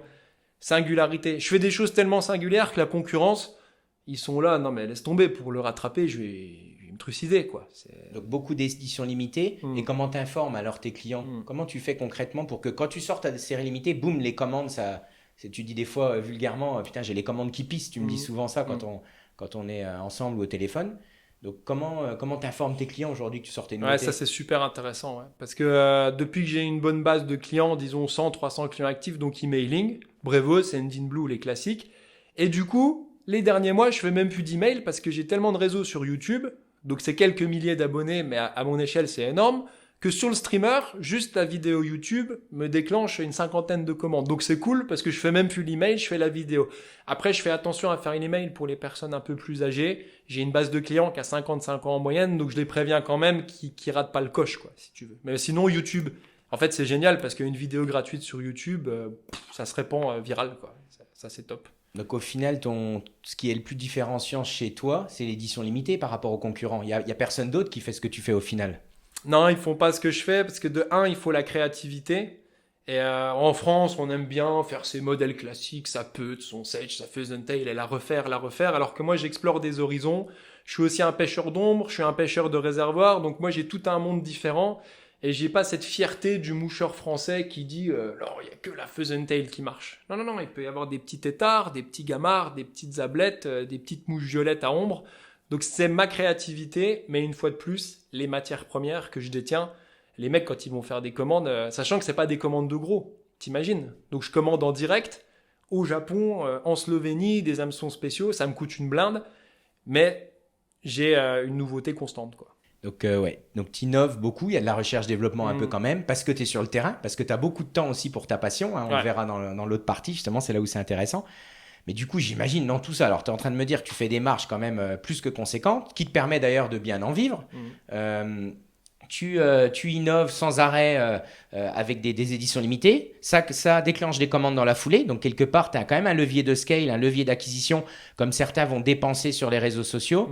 Toi, ta dépense, quelque part, c'est l'innovation et la publication d'une édition limitée, si j'ai bien compris. C'est ton levier actuellement. Ouais, c'est ce qu'on parle souvent avec toi. Je me prostitue pas en publicité, mais par contre, ça me demande du temps de faire ces belles vidéos, ces photos produits. Alors oui, c'est du love, comme on dit, je fais mes photos, mais c'est toi qui me l'as appris. Ça me prend beaucoup de temps pour avoir un beau résultat. Et moi, mon coût de publicité, il vient par le temps d'une vidéo YouTube. D'accord. Mais elle est quand même gravée dans la roche, à l'inverse d'une publicité que tu vas payer à Mark Zuckerberg. Moi, ma vidéo YouTube, elle est gravée dans la roche et il y a un effet cumulatif. Ça, c'est vachement important. Donc, zéro dépense sur de l'acquisition payante, c'est ça? J'ai jamais dépensé 1 centime pour acquérir un client. Ça, c'est la classe. Ouais, que à la valeur produit. Ok. Et le bouche à oreille, ça, il faut que tu le dises même. Les gens sous-estiment le bouche à oreille sur Internet. Ne sous-estimez pas ça. Ça marche depuis la nuit des temps. Et sur Internet, derrière l'écran, il y a un bouche à oreille énorme. Au bord de l'eau, les gens ils se disent « Regarde, le gamard Narf Evolution ». Ça, il ne faut pas le sous-estimer. Ah, c'est intéressant, merci. Surtout sur cette cible de personnes hein, aussi. Hein, ça dépend aussi de la façon de consommer. Ensuite, justement, je me posais la question, sur 10 heures à peu près de travail, combien de temps tu alloues à la création de contenu? Même s'il est gratuit, c'est de l'organique. Tu es un fan de l'inbound marketing d'ailleurs. À quel temps, sur 10 heures de travail, combien de temps tu passes à faire des vidéos, à détourer une photo, à publier sur YouTube, etc. Ah ouais, c'est une part énorme chez moi. C'est ce qui fait la nuance avec mes concurrents. Tout le monde pense que je suis bloqué à l'étau. Oui, beaucoup. Mais sur 10 heures, j'ai au moins 2 heures à dessiner une truite, dessiner des boîtes, éditer une vidéo YouTube, faire une conférence. Donc ça a une part énorme en fait. Mon inbound marketing, il a une part énorme. Et ce côté organique qui est dans mon boulot fait que je suis pas seulement un monteur de mouches. Je suis ma propre plateforme de publicité. Et en plus singulière. Et c'est pour ça que je te dis souvent, mon accent vosgien et mon nez tordu, c'est mon meilleur atout. Parce que c'est ma singularité. C'est justement ça, de se mettre face caméra, qui fait les dernières années que, putain, le mec, si c'était une fraude, on l'aurait vu. Tu vois, j'aime bien cette phrase-là, quoi. Le building public, quoi, entre guillemets. Du coup, sur une semaine, déjà, tu passes combien de temps au final à fabriquer ton produit? Tu dirais combien de temps à peu près tu passes à l'étau, à ton atelier? Alors là, c'est intéressant parce qu'en fait, moi, j'ai le contre-pied de tout le monde. Par défaut, je travaille. C'est-à-dire que quand je suis chez moi, ma maison, ma vie, c'est mon atelier, c'est la même chose. Donc, je travaille par défaut et je m'arrête pour la famille et les amis. Donc, je suis tout le temps en train de travailler. Si je suis pas en train de faire des mouches, je suis en train de dessiner une truite. Quand je suis dans la voiture, des fois au feu rouge, là, c'était pas bien tout à l'heure, mais au feu rouge, je regardais des bandelettes de lapin olive pour faire mon streamer. Donc, je travaille tout le temps. Et par défaut, quand on me demande quelque chose, je m'arrête. Si tu veux aller à la pêche, tu m'appelles, je m'arrête. Si ma femme veut aller faire ci, je m'arrête. Si mon fils veut aller au parc, je m'arrête. Mais par défaut, en fait, tu vois, je travaille tout le temps. Pour moi, il n'y a pas de différence. Work-life balance, il n'y en a pas. Je travaille constamment et quand on me demande, je m'arrête, en fait. Donc, c'est un raz-de-marée, les heures de travail que je passe, c'est même maso, quoi. C'est franchement, une fois par mois, il y a quelqu'un qui essaye de faire ce que je fais. Il dure 2 mois, il refait la même chose que tout le monde et fini, il fait 400 balles par mois, merci, bonsoir, quoi. Donc, ils sous-pèsent les gens le temps que j'y passe et ils se disent, le mec est un maso, quoi. Mais comment tu fais? Tu as des secrets de productivité? Moi, je comprends pas. Tu as un enfant actuellement. À chaque fois que je t'appelle, quasiment, tu es au bord de l'eau, tu es à la pêche. Donc, comment tu fais? C'est quoi la journée type, tiens, de Stan? On le verra un peu plus tard après, mais là, globalement, Ah ouais, je te la comment? fais avec plaisir, Ou ouais. la semaine type, comme tu veux, que j'ai un peu une idée. Bah, par exemple, là, la semaine type parentalité, l'année dernière, Mathias, il avait 1 an et demi et je pouvais le garder à la maison. Donc, c'est ça ma richesse aussi, c'est que j'ai du temps pour mes proches. Parce que j'arrête mon travail quand je veux. Donc, tous les matins de 9 à 12, c'était avec Mathias. Je l'emmenais au parc, dehors, à droite, à gauche, ou dans le dos à la pêche avec papa, hein, ça marche aussi. Pour les autres sports, ça marche aussi, hein, en vélo. Et l'après-midi, par contre, c'est là que mon enfant, entre guillemets, il doit prendre le pli, où lui, il reste à la maison faire les caplas et compagnie, et papa, il travaille à l'atelier. Et important, le dimanche à 16h, moi, je suis pas en train de faire un barbecue avec des potes ou à la pêche, bien souvent, le dimanche à 16h, je suis aux mouches. Mais ce qui veut pas dire que le mardi à midi, quand les conditions de pêche sont bonnes, cette liberté pour la pêche, elle est vachement importante, tu vois. Je peux piquer quand je veux un moment dans mon emploi du temps parce que je travaille tout le temps en fait. Donc je peux choisir n'importe quand. Par défaut, je travaille. Là, tout à l'heure, je vais rentrer, je vais reprendre la production en cours, je prends la liste de commandes. Je suis vraiment un work alcoolique, mais vraiment, des fois, c'est problématique pour les proches. Hein. Bah, j'allais y venir. Qu'est-ce que quand les gens quand t'es pas dans la même pièce, ils pensent quoi les gens de Stanislas? Sa femme, ses proches, qu'est-ce qu'ils disent? Bah, ils se disent que lui, il aura passé sa vie au travail, mais ce que j'ai essayé de faire, c'est d'être disponible pour eux quand ils veulent. Ils ont compris comment je fonctionne. Quand mon fils, je lui dis je bosse et dans 5 heures, on va sortir faire du vélo, je lui dis, et il a compris que je suis dispo. Ils savent que je travaille tout le temps, mais qu'il y a aussi des moments, quand j'ai des rushs de commandes au mois de mai, bah, je dois bosser et c'est le game, c'est ça qui m'offre ma liberté. Ma femme, elle a compris aussi que c'est cette grosse dose de travail qui m'offre des fois une liberté. Des fois, on doit aller chez le docteur un mardi à 15h, hein. Une vie de salarié, c'est dur pour ça. Moi, je mets les commandes en pause. Ma femme, elle me dit, on y va, on y va. Et ça, c'est une légèreté d'esprit sur l'emploi du temps. C'est fantastique, quoi. Donc, du coup, on est passé d'un quelque chose qui peut faire un peu peur, qui est même un peu précaire au début, hein, vu que tu étais encore à temps partiel. Donc, au moment où tu te lances, actuellement, très franchement, avec du recul, ta compagne, elle regrette vraiment pas. Elle se dit, bah, c'est quand même génial, c'est un vrai confort. Ou il y a quand même des inconvénients auxquels tu n'avais pas pensé? Non, on en parle souvent. Et elle regrette pas parce que l'un est salarié dans le couple et l'autre est full entrepreneur. Et on en parle souvent, le mix, il est bon. Parce qu'elle, elle a quand même une solidité financière. Parce que même moi, avec les chiffres qu'on a évoqués, c'est une forme de précarité. On peut dire ce qu'on veut dans le monde de l'entrepreneuriat. Un auto-entrepreneur, c'est précaire. Et ce mix de femme salariée et homme entrepreneur ultra libre. Parce que si j'étais dans le bourbier de la SARL, j'aurais peut-être pas ce temps-là. Je ferais peut-être plus d'argent, mais j'aurais pas le temps là. Et elle est contente que je reste à ce niveau-là, parce que je m'occupe beaucoup de mon gamin. Et ça, c'est super, quoi. Quand t'es jeune entrepreneur libre, jeune papa, mais tous mes copains me disent, mais tu te rends même pas compte. Même moi, je m'en rends plus compte. Je vais le matin au parc voir les chevaux avec lui à 9h. J'ai mes copains, ils sont salariés, ils sont là dans l'open space, quoi. Des fois, ils doivent me le rappeler. Ils me disent, rends-toi compte, quoi. Moi, mon gamin, il était à la crèche à 6 mois. Toi, les matins, tu es là tranquille avec lui, on va nourrir les chevaux, on va à la pêche avec papa. Et je me suis rendu compte, sans faire exprès, j'ai fait un business model qui m'a offert cette super liberté. Mais souvent, les soirs, je bosse. Il y a beaucoup de travail, faut pas oublier ça. Donc actuellement, donc t'as été à temps plein employé à un moment donné ou pas? Oui. Oui, j'étais à temps plein dans la vraie rat race, dans la vraie roue du hamster, dans une boîte d'informatique à gérer un site internet avec les promotions, avec les blabla à la machine à café. Je la connais très bien, la vie de salarié. Et je t'avoue que je veux pas y retourner, quoi. C'est même devenu, tu vois, on en a parlé, même d'employer quelqu'un, le rapport patron-salarié, moi j'ai un vrai problème avec ça. Un vrai problème avec ça que j'ai encore pas résolu. Alors je le résous parce que je suis bien avec mes clients, mais embaucher quelqu'un, je pense que ça parlera à beaucoup de solopreneurs qui sont vraiment passionnés. Moi, c'est mon bébé, quoi. Tu touches à mes mouches. J'ai essayé de le faire. Non, là, je peux pas envoyer une mouche comme ça. Je peux pas envoyer de la merde, quoi. Je refaisais les mouches du mec.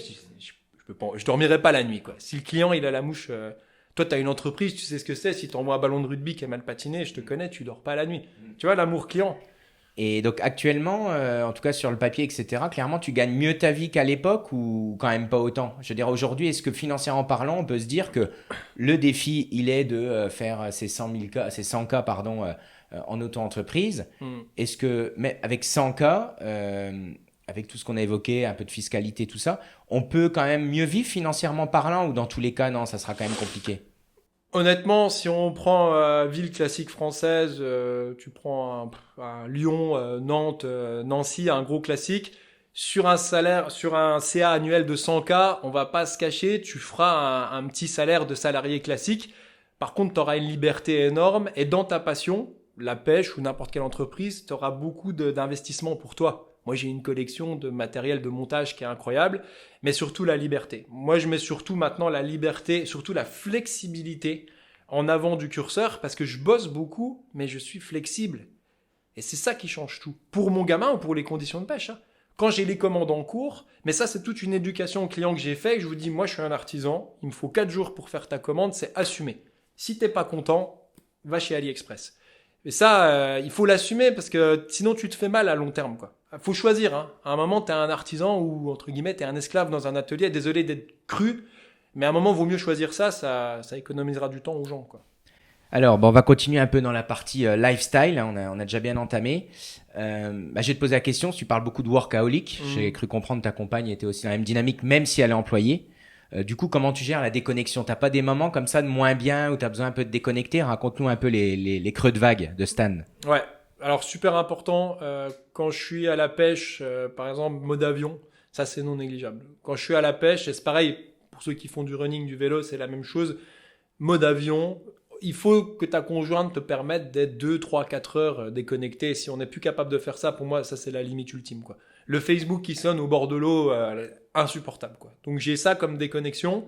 Et à partir de 20h, 21h le soir, maintenant, comme je suis un vieux papa, je coupe tout ce qui est boulot parce que même moi si c'est la pêche ça me saoule des fois les trucs de business et je me laisse envoler dans des podcasts surtout moi j'aime beaucoup tout ce qui est à propos des extraterrestres, des vies, des planètes, tout ça, donc je suis dans un univers totalement différent, pas de business après 20h, mais par contre j'ai eu 10 années où j'ai cravaché jusqu'à minuit et maintenant j'ai dû reprendre un rythme parce que c'est plus possible à un moment, même toi tu vrilles, quoi, tout le temps business, les podcasts, les clients, les vidéos, les poissons, les mouches. Il faut savoir mettre un peu en jachère, quoi. C'est très important, je pense. Comment tu fais quand tu pars en vacances? Du coup, tu coupes ton téléphone? Comment tu peux répondre aux clients? Alors, les clients, ils comprennent pas. Si ils t'appellent, tu réponds plus. Ils pourraient presque avoir peur sur des petites structures, non? Ouais. Moi, j'ai 2 styles de vacances. En famille, avec un peu de boulot à côté en France, où je peux envoyer les commandes.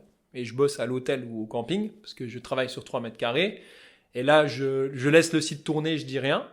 Et j'ai les vraies vacances où j'assume sur le site, je suis parti à la pêche, et je le dis honnêtement, je suis parti en Laponie pendant 15 jours, et voilà, pas de commande pendant 15 jours, ou alors vous commandez, mais vous savez que c'est 15 jours, et j'ai appris à assumer ça, parce que les clients, ils doivent aussi être contents que le monteur de mouches parte en Laponie, ou en Nouvelle-Zélande, ou au Colorado pêcher, mais j'ai mis du temps à l'assumer, ça, de déguiser des trucs et tout. Un jour, je me suis dit, t'es pêcheur, mon pote, ou pas?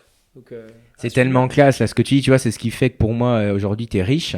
C'est qu'en fait, tu gagnes quand même suffisamment d'argent pour t'offrir des voyages tous les 3 mois en Laponie ou je ne sais où, parce que je pense quand même, on peut le dire, mais t'es allé dans quasiment le monde entier, pêcher, etc., aux États-Unis plusieurs fois, etc. Donc tu t'offres ce luxe-là, et si j'ai bien compris, tu mets carrément une pancarte sur ta boutique en disant « Je suis parti à la pêche, pas de commande possible pendant 15 jours », c'est ce que tu me dis. Ouais, ça c'est un choix, hein. C'est un sacré choix parce que justement, dans la croissance, vers les SARL, tout ça, tout ce que tout le monde rêve, les centaines de milliers d'euros de chiffre d'affaires, en faisant ça, tu les auras pas. Parce que tu coupes. Normalement, ça s'arrête jamais, l'économie. Et là, tu choisis de faire ton Pierre Rabhi, de faire de la décroissance. Mais moi, j'ai intégré que le temps que je passe à la pêche pour mes clients, j'en suis persuadé, je fais des nymphes de mai qui marchent, mais parce que j'ai passé du temps au bord de l'eau pour les avoir. Et les clients, ils ont compris aussi qu'ils peuvent attendre 2-3 jours. On n'est pas en mode Amazon Prime à stresser la terre entière pour une commande en 24 heures. Non, tu es avec un artisan. Comme moi quand je vais au resto. Ah oui, il y a le marcassin qui est en train de finir. Il n'y a pas de problème. Et si, c'est aussi des fois au client un peu de faire cet effort. C'est pour ça que moi, le client pressé, tout ça, j'ai plus de problème à le dire. Il y a Amazon pour ça. Il y a Jeff Bezos, il va ruiner le salariat. Allez-y. Moi, je donne pas dans ce jeu-là. Pierre Rabhi, un peu de décroissance, un peu de coolitude, voilà. C'est top. D'ailleurs, tu m'avais dit un coup mettre du Pierre Rabhi dans sa machine, dans sa Ferrari. J'ai bien aimé. Ta comparaison, c'est un peu comme ça que tu résumes ton business. Au final, tu essayes de mettre du Pierre Rabhi dans ta Ferrari, quoi. C'est ce que j'ai fait. J'ai vu la croissance vers la SARL et je me suis dit, c'est quoi cette Ferrari? Il y aura un virage, je vais me cracher au premier virage avec 3 employés, je le sens pas. Donc Pierre Rabhi, il dirait non, on prend du recul, on regarde. Quelles sont tes vraies valeurs? Qu'est-ce que tu as vraiment envie? Est-ce que tu veux vraiment le salaire à 4 chiffres, puis que tu es des esclaves qui bossent pour toi pendant que tu es à la pêche, le grand patron, entre guillemets? Ou alors tu veux vivre ton produit, et puis que les clients ils soient contents que tu pêches tes mouches? Parce que moi, je pense que quand tu vends un produit, le client, ce qu'il adore, c'est que tu vives ce produit. C'est comme toi, quand je viens chez toi, tu as tes super ballons de rugby patinés. Je me dis, c'est classe, son intérieur, Ruben, tu vois, tu es aligné, quoi. Mais ça, c'est des choix qui sont super durs, hein, parce que tu te fais emporter par la croissance. C'est ça ce que les gens, et Oussama Ammar, je le cite, mais le dit souvent, tu te rends pas compte de la puissance de la croissance. On s'en rend pas compte. Au début, tu crois que tu vas pas faire 1 euro.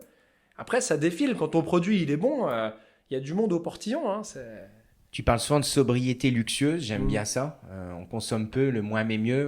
On a la même philosophie là-dessus. On se paye toujours le top. Par contre, on se paye moins de choses que la moyenne par rapport aux moyens qu'on a. Il y a une phrase aussi que tu connais, c'est « work hard, play hard ». Comment, du coup, toi, tu profites de tes revenus, d'expérience, etc. Comment tu arrives à concilier le Pierre Rabhi dans ta Ferrari et en même temps profiter suffisamment de ce que tu gagnes? Comment tu gères ça au final? C'est quoi tes kiffs, quoi, à toi? Moi, on en revient toujours au même. Hein. Je suis un monomaniaque qui aime que 2 choses, aller au bord de l'eau et faire des mouches. Donc en fait, le problème, il est super simple. Soit mes sous, ils vont aller dans mon atelier et mes clients, des cadeaux pour eux ou des super matériaux, ou soit dans des expériences au bord de l'eau. Ça va être aller à un réservoir à Sommieu en famille avec le bon restaurant. Ça va aller tous ensemble en Slovénie faire du bateau puis pêcher un peu. Ça va être faire une randonnée en Laponie avec ma femme. Mais moi, le problème, il est simple. J'ai pas de questions à poser. C'est soit à l'atelier, soit au bord de l'eau. Et ma femme est OK avec ça. Donc, mon argent, il serait investi là, quoi. C'est ultra simple pour moi. Tu voyages ces 10 dernières années, tu dirais que tu es parti en voyage combien de fois à peu près par an? Qu'on se rende un petit peu compte de ce que tu as pu faire. Ouais, en moyenne, j'ai pris entre 2 et 3 fois l'avion par an cette année. Et tout récemment, tu m'as éveillé là-dessus. Et j'ai vraiment eu un espèce de dégoût. La semaine dernière, je suis allé à l'aéroport ramener la famille de ma femme. Et avec toutes ces discussions que tu m'as dit, dans les podcasts, les entrepreneurs, ils parlent jamais d'écologie. Et j'ai eu ce petit dégoût en arrivant à l'aéroport de cet avion qui pollue. J'avais l'impression d'avoir un 4x4 avec une fumée noire et de me dire, mais attends, je vais aller au Colorado l'année prochaine, mais je vais saloper la planète. Alors que j'ai des bijoux de pêche chez moi en local, et tu m'as vraiment, vraiment fait réfléchir sur l'empreinte écologique, d'autant plus qu'on a une passion écologique. Hein. Je fais pas du ciment, donc... Donc depuis que tu as ton enfant, en gros, tu as ralenti, tu es encore plus sobre, surtout sur le transport, même si tu es minimaliste, c'est ça à côté. Et le passé, ça donnait quoi là? Fais-nous quand même un petit peu rêver ces dernières années, qu'est-ce que tu allais faire? Le passé, c'était 1 fois par an un grand voyage en mode Colorado, Mongolie, plus des petits accessoires en mode aller voir un copain au Danemark, aller un coup en Italie en avion à l'échelle européenne. Et puis beaucoup de voitures éloignées dans la Meuse, dans les Vosges, en Haute-Marne, donc une empreinte carbone très forte. Et je dois l'avouer, là-dessus, j'ai un peu honte, je dois te dire. Mais c'est un vrai débat et je préfère rentrer dedans, avoir honte et rentrer dans le débat plutôt que de balayer ça d'un revers de la main, parce que de toute façon, on y passera, quoi, au défi écologique. Donc, Donc le transport essentiellement, le reste c'est plutôt minimaliste chez Stan, c'est ça? T'es dans une maison? Ouais. Comment t'es... Non, moi par contre, c'est ultra minimaliste. Et c'est là aussi que les gens qui vont calculer vis-à-vis du chiffre d'affaires vont se dire: ah ouais, d'accord, c'est parce qu'il vit dans un appart de 60 mètres carrés que ça peut tenir aussi. Et c'est là que mes concurrents, qui ont une grande maison à la campagne à chauffer avec 2 voitures et compagnie, donc moi je suis dans un appart de 60 mètres carrés. Comme je ne sais faire que 2 choses, monter des mouches et aller à la pêche, je déteste faire les travaux. Donc j'ai acheté un appartement sur plan, neuf. Donc tout est minimaliste. Parce que aussi j'ai de la chance de bosser sur un coin de table, la vraie expression légale, 3 mètres carrés, j'ai besoin pour bosser, d'où le minimalisme, et j'ai peu d'attachement aux objets. À part ma petite boîte à mouches et mes 2 cannes à mouches haut de gamme, je préfère me payer des expériences, un beau resto, un bon voyage, acheter chez le producteur du coin. Moi j'aime beaucoup réinjecter dans l'économie. Intéressant. Est-ce qu'il y a 3 choses, on va dériver un peu sur la partie, la 4e partie, donc état d'esprit, mindset. Est-ce que tu peux nous citer 1 à 3 choses que tu ne souhaites pas dans ta vie, justement? Ou que tu n'as pas souhaité, que tu ne souhaites plus, ou voilà, que tu ne veux pas dans ta vie? La toute première, ça c'est lié à mon histoire familiale, c'est que mon fils, quand il sera grand, il se dise: ah bah papa, il a réussi son entreprise pour rater sa vie familiale. Parce que c'est ce que moi j'ai subi, et ça a fait tout mon chemin dans la vie. Mon père a réussi son entreprise pour rater sa vie familiale, et pour moi c'est un moteur. C'est pour ça que je suis un peu papa gâteau avec mon gosse. Ça, c'est le tout premier truc. Au-delà de l'entreprise, réussir son entreprise pour rater sa vie de famille, c'est le pire des losers. Le mec qui a fait ça, c'est le pire des losers pour moi. Ça, c'est la première chose. La deuxième chose, j'aimerais pas, quand je suis pas dans la pièce, que les clients disent: ouais, Nymphévolution, sa qualité, elle a baissé là. Tu sais ce qu'on dit des fois, tu vas à un restaurant: ah, ça a changé de proprio, c'est plus aussi bon qu'avant. Non, justement, je veux jamais qu'on dise ça. Quand je suis pas dans la pièce, je veux toujours qu'ils se disent: waouh, la nouvelle truite qu'il a dessinée sur sa boîte. Toujours ça, je veux toujours que les gens soient fiers de mes produits, que moi on me critique sur mon accent, ma personne, c'est pas un problème qu'on critique ma personne, mais mes produits, j'aurais plus de mal. Et puis la troisième chose que je voudrais pas, bon, je suis un peu un optimiste convaincu, donc je vais pas t'en citer une troisième parce que ça... C'est déjà très bien. Ouais, franchement, ouais. Et justement, ils disent quoi, ceux qui te jalousent? Il y a des gens qui te jalousent actuellement, les fameux haters? Ah oui, moi Comment je suis tu les gères? Alors ce que j'ai compris, la copine à Yannick que tu connais, qui est photographe à haut niveau, elle me disait: tu sais Stan, c'est dans tous les milieux de passionnés comme ça. Parce que quand tu es dans ton monde de pêche à la mouche ou de ping-pong ou de couture, tu crois que c'est que dans ton milieu que les gens sont... Non, les égos enflammés, c'est dans tous les milieux de passionnés. Donc moi, oui, je suis pas aimé par mes concurrents parce qu'ils voient que je dure depuis 10 ans. Et normalement, quand tu arrives sur le marché, tu fais 3 semaines, tu te fais casser tes petites pattes, puis tu dégages parce que c'est un micro-marché où il n'y a pas beaucoup de sous à faire. Sauf que moi, ça fait 10 ans que je suis là, en plus avec une collection minimaliste. Et ils se questionnent même des fois sur ma garantie, si elle marche, ou si le mec a vraiment pris une truite de 70 avec ma nymphe. Moi, je fais la chose, quoi. Après, qu'ils posent des photos de grosses truites avec mes mouches, je les ai pas forcés, les gens. Donc, ouais. Je vais te citer 5 sujets et tu vas me les placer dans l'ordre d'importance. Famille, amour, argent, bonheur, santé. Le plus important jusqu'au moins important, entre guillemets, il va falloir choisir. Donc famille, amour, argent, bonheur, santé. Maintenant que je suis papa, ça a changé parce que je trouve que la famille passe avant l'amour. Alors c'est une conception, parce que des fois ça se passe mal dans la vie et tu te sépares, ce qui n'est pas mon cas. Mais la famille avant tout, quoi. Même si tu te sépares en tant que... il faut rester peut-être plus conjoint, mais parents, c'est sûr. Donc famille, pilier. Après, forcément amour, parce que ça sert à rien de rester avec quelqu'un si tu t'entends pas. Et puis après, il reste... Argent, bonheur, santé. Ouais. Alors dans mon cas, à l'heure actuelle, le gros défaut que j'ai, c'est que je suis obligé de placer la santé en 5e parce que je suis trop work-alcoolique. J'en suis pas du tout content. Et je donne un message même aux petits entrepreneurs qui m'écoutent: prenez soin de vous. Parce que moi, c'est vraiment le seul truc où j'ai des problèmes. Je suis sédentaire à mort, c'est pas bien. Tu m'as aidé là-dessus. Donc je repars par l'arrière, donc la santé en dernier. Et il reste argent, bonheur. Argent, bonheur. Ouais. Alors là, je suis obligé de linker les deux en même temps. Parce que l'argent, il te rend libre, mais pas heureux. Et ça, je peux pas les séparer. Parce que quand tu es entrepreneur, tu es obligé de parler d'argent, quoi. C'est le sang qui circule... c'est obligé. Même si en France, c'est tabou, à un moment, tu es obligé de lier l'argent dans le système, quoi. Il faut combien d'argent pour vivre par mois, pour être confort et pas se poser de questions? Tout dépend. Il y en a qui font le même métier que moi dans une caravane au bord de la Sorgue. Et ils payent 40 € par an au camping. Donc ça va être 40 € plus des pâtes. Après, quand tu as un enfant, quand tu vis dans une ville plus grande, que tu as un prêt toi, tu es indépendant financièrement, c'est différent, mais moi, je suis quand même un prêt bancaire et compagnie. Bah, je vais te mettre une grosse fourchette, il faut entre 1500 et 5000 euros, c'est sûr, quoi. C'est Pour la payer les fourchette, là. expériences que tu te payes, Ouais. c'est clairement ce qu'il faut, quoi. Ouais, et puis même pour faire tourner l'entreprise, payer ses taxes, payer la bouffe minimum, ouais, c'est ça, quoi. Si tu avais justement tous les moyens possibles, tu ferais quoi alors avec ton entreprise? T'arrêterais? Si tu pouvais être rentier ou quoi que ce soit, tu ferais quoi là actuellement? Ouais, alors moi, arrêter une activité liée à la pêche, c'est inconcevable pour moi, déjà. Et tu m'as fait beaucoup réfléchir là-dessus, parce qu'en fait, ce que je ferais, si j'avais beaucoup, beaucoup d'argent, eh ben, je ferais un fly shop physique. Tu vois, je repasserais du World Wide Web au brick and mortar, parce que je trouve ça magnifique le contact avec les gens. Alors, j'ai pas ce genre d'argent en 2023, parce que ça coûte super cher, surtout avec l'inflation, d'avoir un lieu physique. Mais je referais un fly shop, tu vois, à Lyon, ou sur la Dordogne, un truc super chaleureux avec mes toiles exposées, des produits, les mouches, les éclosions du jour, un petit bar. Je ferais vraiment un lieu physique autour de la pêche à la mouche. Ça, ce Ok. serait un rêve. Alors, les questions encore plus méta comme tu aimes. Est-ce qu'il faut souffrir pour réussir? Ouais. Ou pas? Avec le recul que tu as, les années passées, tu m'as dit qu'à un moment donné, tu bossais même le soir jusque très tard. Mm. Est-ce qu'avec du recul, il faudrait le refaire ou tu ferais ça différemment? Ou est-ce que pour toi, c'est essentiel aujourd'hui pour réussir comme toi? Ah, c'est une vraie question, parce que moi je suis français, et surtout en France, moi j'ai beaucoup voyagé, j'ai voyagé à l'étranger. En France, il faut souffrir pour faire de l'argent et travailler. Si tu souffres pas en France, on a l'impression que tu travailles pas.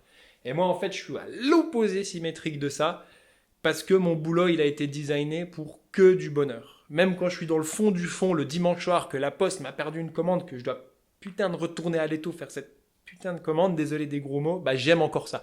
Donc moi non. Trépalium, le travail au niveau Trépalium de s'en s'écarteler, souffrir, moi je me bats pour pas ça, et je te parie que même des femmes de ménage ou des gens qui ramassent les ordures peuvent trouver du plaisir dans leur boulot. C'est tout le chemin entrepreneurial, quoi. Donc du coup, tu n'es pas spécialement pour la méritocratie alors? Ça, on en a débattu aussi. Je peux même pas démarrer une discussion sur qui est contre la méritocratie. J'ai un point de vue très simple là-dessus.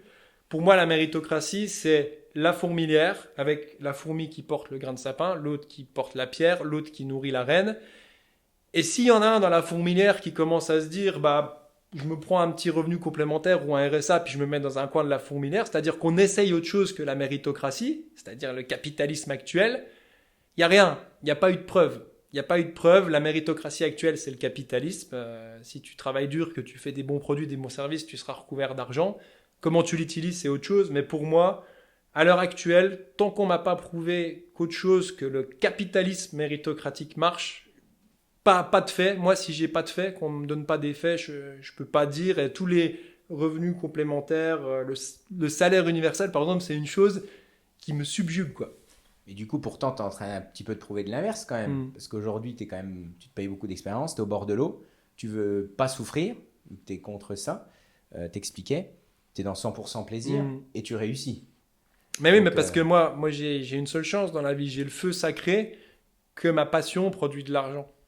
C'est comme un artiste, un musicien, et je le dis, j'ai mis du temps à l'assumer, ma maman, c'est une réalité, c'est souvent ce que ma femme, elle me dit, toi, t'es assis là avec ton café, tu fais une belle nymphe, tu la regardes comme un bénet, et puis on te l'achète, quoi. C'est comme Michael Jackson qui fait une chanson, il fait 1 million d'euros, alors j'en suis pas au niveau là, mais je sais ce que c'est. Donc la souffrance, elle s'enlève par elle-même, parce que j'ai le feu sacré, je suis né avec cette passion, j'aime ce que je fais, et ça fait de l'argent. C'est très américain de dire ça, mais à un moment, tu es obligé de l'assumer parce que... Est-ce qu'il faut travailler sur ses points faibles ou alors optimiser ses points forts? Ouais, alors moi, je suis vraiment le gars qui est dans la zone de confort, hein. Moi, je vais pas chercher les centaines de milliers d'euros. Moi, j'étends toujours ma zone de confort. Je trempe pas le pied dans l'eau froide. Je reste sur mes classiques. Donc non, moi, je suis pas le besogneux qui va se faire mal à aller dans des univers inconnus. Je suis monomaniaque et je reste dans le confort, ouais. Du coup, c'est quoi les pensées limitantes de Stan actuellement? C'est quoi? Ça serait quoi tes points faibles? Si tu devais autocritiquer, toi, dans ton entreprise, hein, bien sûr, en tant Ah ouais, bien qu'entrepreneur. sûr. Ah bah mes points faibles, c'est clairement mon côté monomaniaque, quoi, monotache, quoi. Ça c'est une certitude, hein, ça amène plein de barrières. Alors moi je l'assume et je ne vis que de rivières et de poissons mais ça me prive de beaucoup d'expérience. Par exemple le sport, tu vois, tu m'incites souvent à faire du sport, tu me dis Stan, la sédentarité c'est pas bon. Je suis tellement passionné. Le problème, mon point faible, c'est que je suis tellement hypnotisé par ce que je fais que ça me bloque des ouvertures d'esprit sur plein de choses. Je le sais que c'est dommage, mais bon, je suis tellement bien dans mon bain que... Et du coup, je te chatouille des fois là-dessus. Si du coup tu perdais l'usage de tes mains du jour au lendemain, ce qui peut arriver, hein, le handicap, ça peut nous pendre au nez avec un accident, même si on a fait du sport et qu'on est en bonne santé. Tu ferais quoi alors? Du coup, tu serais perdu, non? Ah bah non, moi je prends mon fauteuil roulant, puis je vais interviewer tous les meilleurs pêcheurs au Colorado, en Espagne, en République tchèque. J'ai toute une carrière de Laurent Ruquier de la pêche à la mouche à faire. Non, il y a trop de passion dans ce monde. C'est pas grave, si je laisse l'atelier, il y a des paroles de moucheurs, il y a des documentaires à filmer. Non, il y a beaucoup de choses qu'on peut faire sans ses mains. Donc si tu étais no limit ou que tu es la fameuse fuck you money, hein, Ouais. pour reprendre les termes, donc tu ferais quoi? Tu ferais quasiment plus que de la conférence et du contenu où tu te fais plaisir, c'est ça? Tu seras... Ouais, ouais, ça j'aime beaucoup. Surtout aussi les goodies de ma passion, des boîtes avec des trucs dessus, des tasses, beaucoup de petits objets goodies à offrir. Mais effectivement, le truc des conférences, ouais, c'est ce que je dis toujours à mon caméraman. Je lui ai dit, tu verras, dans 10 ans, on va aller au Colorado interviewer Devin Olsen. Et c'est une blague qu'en est pas une. Un jour, Decathlon, ils vont nous sponsoriser au Pacific Pêche et on va aller au Colorado faire 5 heures de conf avec Devin Olsen. Et c'est un but, tu vois. C'est ta vision. Du coup, à l'échelle du kiff, là, tu es à 11 sur 10, donc tu vas monter à Ah ouais, combien? c'est des visions. On est en dehors là, on est sur du méta complet, quoi. C'est-à-dire, aller aux États-Unis, interviewer ta star. Là, on a du 12 sur 10. Mais il faut, hein. Tu y es presque, hein? Il faut avoir. Tu y es presque entre nous. Ouais, Tu es déjà quand même allé plusieurs fois aux États-Unis juste pour ta passion, y compris un peu pour le business. Tu as élevé en Laponie, c'est ça, des poissons en Laponie? En Alaska, ouais. En Alaska, pardon. Tu es allé quand même plusieurs fois. Tu es allé combien de fois aux États-Unis? Ouais, je suis allé 2 fois pêcher au Colorado, 1 fois en Alaska. Je suis allé 3 fois aux États-Unis. Mais ce que je veux te préciser, ce qui est important, ce qu'il faut dire à tes auditeurs. Pourquoi mon échelle du kiff, elle est énorme? Parce que j'ai accepté mon salaire et je vais pas chercher ce que j'appelle de l'argent crasse. Moi, une fois que j'ai réussi à vivre, à payer mes factures, à aller pêcher, tout le reste, c'est que du bonus en fait. Et quand tu as placé le curseur là, que cette forme de frugalité économique, elle est bonne, la ligne de l'argent, elle est cochée. Et après, il y a plein d'autres lignes à regarder dans la vie. Alors, on va terminer avec la partie que j'ai appelée avis sur le monde, donc le monde dans sa globalité, c'est-à-dire le monde qui gravite autour de nous et le monde au sens planète. Je vais commencer en allant direct mettre un coup de pied dans le game, notamment de LinkedIn. Moi, tu le sais, j'y suis quand même pas mal, peu par rapport à d'autres, mais j'y suis. Toi, tu n'y es pas, je crois. Qu'est-ce que tu penses de ça? Qu'est-ce que de ce que tu as vu, etc. Pourquoi tu n'es pas là-dedans avec l'esprit entrepreneur que tu as et toute la valeur que tu as apportée? Pourquoi tu n'y vas pas un petit peu Bah moi, mon explication de LinkedIn, elle est exactement simple. Chaque seconde passée sur LinkedIn, c'est un service client ruiné. Si tu t'affiches sur LinkedIn, va t'occuper de tes clients au lieu de raconter ton blabla corpo sur LinkedIn. J'ai bien vu à l'époque quand c'est arrivé. En plus, j'ai bossé à l'étranger, j'ai vu avant. Ma femme est dans des milieux corpo, donc pour eux, LinkedIn, c'est le Graal. Mais pour moi, en tant qu'artisan, ce serait une insulte qui voit que le gars, il est là à déblatérer ses trucs. Ouais, moi, j'ai tel pourcent du marché. Non. Moi, je me dis, tu fermes ta gueule, tu t'occupes de tes produits. LinkedIn, c'est pour les gens qui font pas grand-chose, entre guillemets. C'est mon analyse d'artisan, attention, hein, parce que je le vois sur mes yeux d'artisan. Dans des milieux plus corpo, LinkedIn, c'est très important. Tu peux trouver des jobs sur LinkedIn. Mais moi, en tant qu'artisan, moi, je suis beaucoup mieux à mon atelier plutôt que de blabla sur LinkedIn.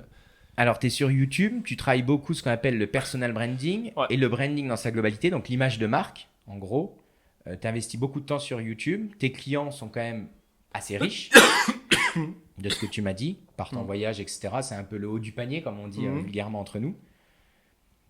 Pourquoi ne pas faire la continuité de ce travail sur LinkedIn? Parce que tes clients, ils y sont au final. C'est quoi la différence entre YouTube actuellement, ce que tu fais avec tes vidéos, et de faire un post sur LinkedIn pour montrer comment tu fonctionnes à ton atelier? Ah bah non, parce que le format vidéo sur des tutoriels que je propose, il est parfaitement adapté avec une richesse des propositions de diapositives, d'actions de pêche, de poissons en place. Pour moi, le format vidéo, il est essentiel. Le texte est trop compliqué. Le mec qui veut comprendre comment pêcher avec mes mouches, une vidéo, pour lui, c'est parfait. C'est un alignement de data qui est énorme, alors que sur LinkedIn, il y a quand même la friction du texte, des photos, de la plateforme en elle-même. Moi, le format vidéo, alors ça pourrait être Dailymotion, qui est mort, mais c'est YouTube ou vidéo. Et puis, à un moment, j'ai pas besoin de 10 000 réseaux. À un moment, je suis content. Avec mon YouTube et mon Facebook, ça me suffit largement. Après, je vais être avec mon gosse, ma famille, elle est à la pêche. C'est toujours pareil. Si je rajoute 40 cordes à mon arc, c'est en voulant tout faire qu'on fait plus rien. Instagram, si tu les rajoutes tous, TikTok, c'est ce que je t'ai dit. À un moment, non, moi j'ai mes petits outils qui me vont bien. Je fais mon diapo de photos sur Facebook perso. Je fais mes tutoriels vidéo sur YouTube. Basta, ça me suffit largement, quoi. Donc, du coup, est-ce que tu penses, c'est une vraie question qu'on se pose, qu'on peut être riche, au sens pour le coup financier, et passer du temps sur LinkedIn, 1, 2, 3, 4 fois par semaine? Est-ce que pour toi c'est compatible ou non? Bah, tout dépend si c'est un divertissement ou pas. C'est comme moi, des fois, je vais scroller Instagram pour voir des images de belles truites, mais sur LinkedIn, je suis vraiment pas la meilleure personne à interviewer parce que mon boulot d'artisan à l'atelier, et puis c'est une plateforme qui est jeune, hein. Donc vraiment sur LinkedIn, je pourrais pas te dire et je risque de dire des bêtises parce que pour moi, c'est quelque chose de corporate qui est à l'opposé de l'artisan à son atelier. Et puis j'ai plus besoin non plus moi de me vanter pour mes produits, je suis déjà tellement occupé avec mes clients. Si tu veux que des nouvelles plateformes, peu importe le nom, c'est pour ça que je vais pas sur TikTok non plus, quoi. Je vais pas danser à mon atelier pour vendre les mouches, quoi. J'en ai pas besoin. Vivons bien, vivons cachés. Tu penses quoi de cet adage? Je le pense juste sur moi vis-à-vis de mon salaire que j'ai du mal à dire parce que dans la niche où je suis, c'est vraiment un milieu de parvenus avec beaucoup de gens qui ont de l'immobilier, des rentes, qui jouent avec l'argent de leurs proches. La pêche à la mouche est aristocratique, on le sait. Et je vis heureux, je vis caché et j'annoncerai pas mon salaire parce que j'aurais peur que les gens me traitent pour un menteur en mode non mais t'as pas pu y arriver juste en faisant des bonnes mouches, quoi. On t'a aidé, quoi. Et là-dessus, j'ai déjà pris tellement de missiles dans le milieu que je fais ma route, je fais mes produits, je m'occupe de mes clients et le reste, tout ira bien, quoi. Et le fameux give back, on arrive à un stade quand même, on a autour de 35 ans ou deux. Le partage aux nouvelles générations, tu le vois comment? Parce que du coup, à part les passionnés sur YouTube, comment tu apportes, comment tu amènes ta pierre à l'édifice pour give back, donc donner en retour? Ah bah moi, ça va être forcément par l'écologie. De toute façon, par nature, à un moment, et tu m'éduques là-dessus, je vais devoir faire quelque chose avec mon média pour mettre l'écologie en avant. Surtout en France, sur les rivières, on est à un point où c'est un devoir pour moi. Là, j'y suis, quoi. Je dois faire quelque chose. J'ai essayé un peu de parler de gestion de pêche dans mes vidéos. Je suis pas bon du tout là-dessus parce que j'ai une vision américaine. J'ai un copain qui m'a conseillé plutôt d'utiliser ma visibilité pour inviter des spécialistes. Et ce que je vais faire, je veux qu'on fasse une conférence avec différentes associations de protection des rivières parce que moi, je suis pas spécialiste là-dedans. Par contre, j'ai une visibilité sur des dizaines de milliers de personnes que je veux offrir à des spécialistes. Ce sera ma forme de give back écologique, quoi. C'est ce que j'allais te demander. Du coup, ça serait quoi les objectifs là que tu te fixes? Comme ça, devant la caméra, tu as 2-3 engagements. Honnêtement, les objectifs court terme par rapport aux défis climatiques, quelles vont être les actions de Stan dans les prochains mois ou les prochaines années à ce sujet? Bah déjà, moi, personnellement, prendre 2 fois moins l'avion. Franchement, je vais pêcher beaucoup plus en local. Tant pis si je vais un peu plus en voiture, mais déjà se dire que avoir pris conscience, c'est déjà énorme que l'avion, ça pollue énormément, donc 2 fois moins. Max 1 fois par an l'avion, ça. Et puis là, c'est à court terme. J'ai vu avec l'association de défense des rivières de la Loue et du Doubs, je les ai contactés et on va mettre une cagnotte en ligne pour aller les interviewer eux. Et ça, ce sera puissant. Parce que les faits de pêche, ils sont dans des trucs un peu obscurs qu'on ne comprend pas. Par contre, moi, je vais donner mon micro et mes dizaines de milliers de vues à une assoce qui défend les rivières. Et là, on est sur du concret, hein. C'est eux qui mesurent les tuyaux de pollution. On n'est pas sur des fédérations de pêche avec des panneaux, des trucs de com. Là, je vais utiliser mon porte-voix pour faire ça. Parce que moi, je ne suis pas spécialiste en gestion des rivières, mais j'ai un devoir écologique maintenant. Ça, c'est clair et net. Et comme tu m'as dit, de toute façon, tôt ou tard, j'y passerai. Donc, Et du coup, comment on peut être un grand fan de Oussama Ammar, Yomi Denzel ou je ne sais quoi? Je sais que tu aimes bien Oussama. Il t'a quand même apporté dans l'entrepreneuriat. On parle derrière d'écologie, de mettre du Pierre Rabhi dans sa Ferrari. J'aime toutes ces punchlines. Du coup, avec un peu de recul, comment tu vois les choses à ce sujet? Sur le point de vue d'Oussama Ammar, Yomi Denzel, moi je prends leur inspiration sur le méta, leur optimisme et leur vision des choses. Par contre, sur les faits qu'ils ont dans la vie réelle, qui sont plus ou moins des voleurs ou des dropshippers, ça ne m'intéresse pas. Moi je prends leur inspiration positive et d'ailleurs si j'en suis à ce point-là, c'est grâce à Oussama Ammar. Il a eu une vision des choses sur le fait qu'il faut être clivant qui m'a beaucoup aidé. Maintenant je suis comme Théo Lyon, je pense qu'il a des choses à voir avec la justice. Ça ne m'intéresse pas, c'est pas à moi de juger, mais ce sont des personnes qui m'ont énormément inspiré, tout comme Pierre Rabhi m'a inspiré aussi. Moi, je pense avoir fait un mix équilibré entre Pierre Rabhi, Oussama Ammar, ou même des gens clivants, par exemple, comme Grégoire Gambato, qui sont des petits moyens entrepreneurs, mais qui te donnent des leçons énormes, quoi. Voilà, ils sont clivants, ils y vont, ils ont un amour client, un amour produit, et que tu sois petit comme Grégoire Gambato ou grand comme Steve Jobs, l'amour client, l'amour produit, ça fait tout, quoi. Quand tu as ça, c'est le Pareto, quoi. C'est le 20% du truc. Tout le reste, après, le site web, les envois, c'est du détail, quoi. Amour client, amour produit, quoi. Customer centric. Ah non, mais c'est depuis la nuit des temps, quoi. Du sûr. coup, il manque quoi chez eux? Si tu devais être un peu critique, c'est toute cette la Dream Team, on va l'appeler comme ça, des start-upers. Qu'est-ce qui manque avec le recul? Après tout, tu as une certaine sagesse, tu as réussi. D'ailleurs, on disait avant, humblement ou pas, qu'on gagne sûrement beaucoup plus notre vie que certains patrons de start-up qui font des millions. J'en suis aussi intimement persuadé. Déjà, on prend le temps. Tu vois, on est vendredi, on est en semaine. On a tout le temps devant nous. Je suis allé courir moi ce matin, Ouais. j'ai nourri les poules, etc. Toi, tu es venu tranquillement aussi. Donc, qu'est-ce qui manque? Qu'est-ce qui manque à un Oussama Ammar, un Yomi Denzel ou à un Gambato actuellement? Selon toi, avec ton recul, si tu devais être un petit peu critique. Ah bah, clairement, comme tu le dis déjà, la part d'écologie et la part de qu'est-ce qu'ils font de leur famille, quoi. Pour moi, tu m'as éveillé là-dessus. Et maintenant, à chaque fois que j'écoute un podcast d'eux, mais on peut même aller sur Mathieu Stéphanie, roi du podcast. Qu'est-ce que tu mets ta famille, elle est là, elle existe, elle est part entière du truc. Il a des milliers d'heures disponibles sur Internet. Il a même pas 5 minutes de ce qu'on fait de sa famille. Ils esquivent le sujet comme jamais.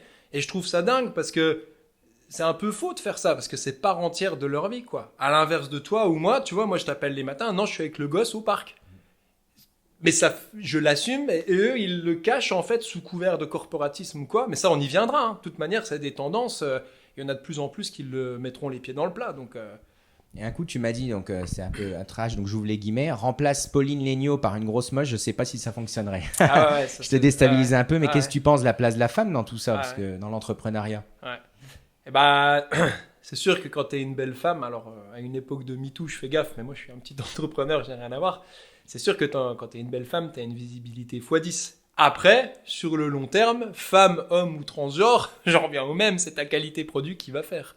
Donc que ce soit Pauline Léniaud ou une nana moche, peu importe, sur le long terme, en fait, ça lissera. Sa beauté ou pas n'aura plus d'influence, mais c'est sûr qu'à court terme, quand tu es une belle nana, on est dans un monde quand même, on va pas se mentir, même une époque de MeToo ou pas, tu as beaucoup plus de visibilité qu'un gars lambda comme toi et moi. Mais à long terme, c'est le produit qui gagne la valeur client. Donc, mais c'est sûr que ça aide. Hein. C'est sûr que ça aide. Hein. Tu as des femmes entrepreneurs qui t'inspirent actuellement, que je peux connaître, qu'on peut connaître?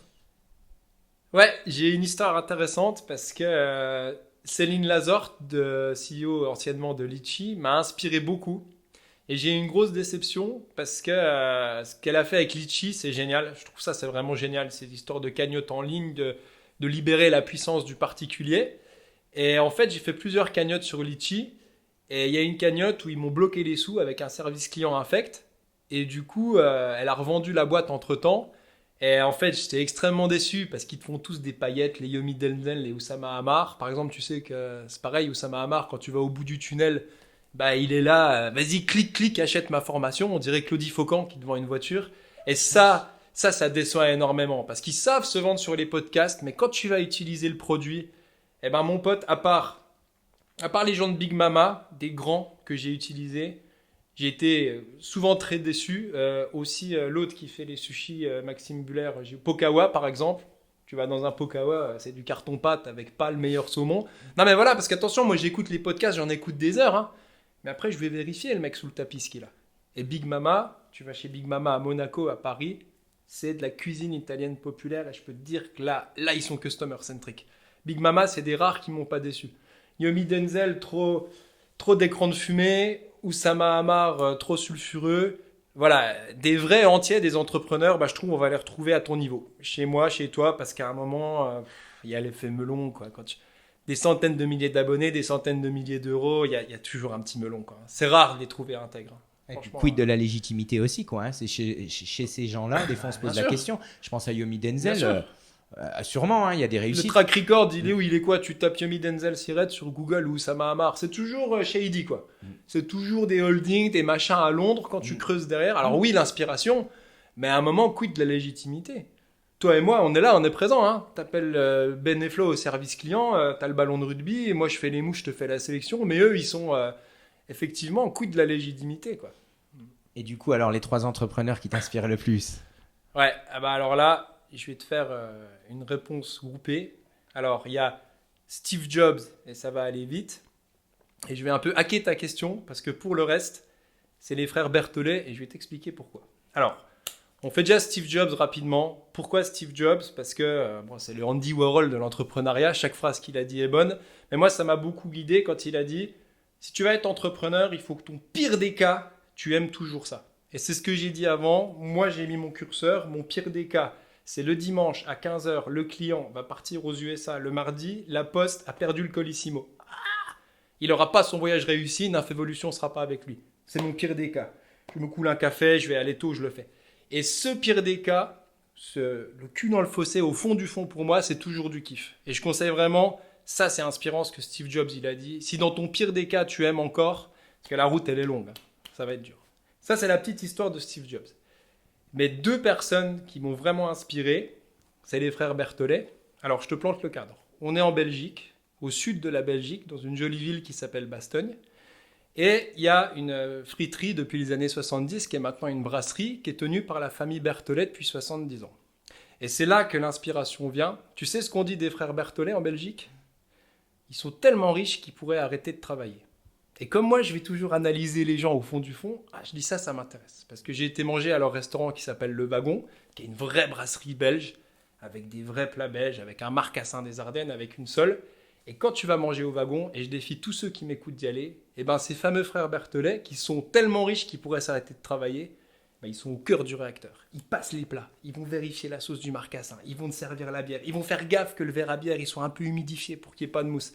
Et la vraie leçon d'entrepreneuriat, c'est que tout le monde dit « Ah, ils sont tellement riches qu'ils pourraient s'arrêter de travailler », mais ce que les gens ne savent pas, c'est que pour un entrepreneur, un vrai, pour moi, la richesse, c'est juste un pilier en fait, sur lequel les gens sont heureux. Donc les frères Berthollet, ils détiennent la moitié de la ville de Bastogne, ils sont riches à en crever. Mais ce qui les fait vibrer, c'est pas ça. C'est ça que je veux que les entrepreneurs, même ou les gens lambda, comprennent. Quand ils nous voient des animaux comme toi et moi, c'est pas le chiffre d'affaires à la fin de l'année. Oui, il y a ça. Mais il y a l'amour que tu as à ton produit.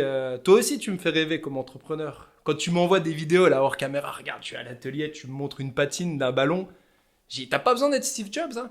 C'est ça aussi que j'aime pas dans les podcasts, c'est toujours les mêmes. Ouais, les Steve Jobs, les Blablacar, les mythiques, tout ça. Hey, il y a des milliers de petits entrepreneurs qui sont super inspirants. T'as pas besoin de faire 3 milliards d'euros pour être un vrai entrepreneur intègre, quoi. Donc moi, des mecs comme ça, les frères Berthollet, ils sont super riches, mais leur kiff, c'est l'expérience client, quoi. Ah, tu manges là-haut, tu t'en souviens, quoi. Le mec, il est millionnaire, il va passer les plats, hein. Il y a un verre qui se pète, il est millionnaire, il va essuyer. Là, je pense que tu vois, enfin pour moi, c'est ma forme d'entrepreneuriat qui m'inspire. Après, à l'inverse, je te tiens un peu sur cette question, mais elle est intéressante. Aux entrepreneurs qui sont intéressés vraiment par l'argent, ce que je respecte, tu peux assumer être intéressé par l'argent pur et dur. Moi, je déconseille l'entrepreneuriat. Va faire de l'argent crasse, il y a tout ce qu'il faut. Tu vas en Suisse, au Luxembourg, tu vas chez JP Morgan, tu vas chez KPMG, tu vas chez Deloitte, tu auras de l'argent de manière mathématique.